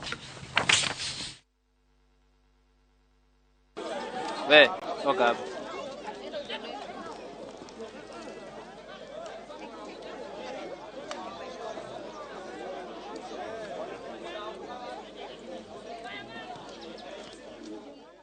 Na tukimaja wa bururi timu ya Liverpool nĩ irahotire timu ya Manchester City na bao 1-0 ngucanio-inĩ ya ligi ya Ngeretha iria irathakirwo muthenya wa hwaĩ. Mohamed Salah nĩ warabungĩire Liverpool. No mistake this time.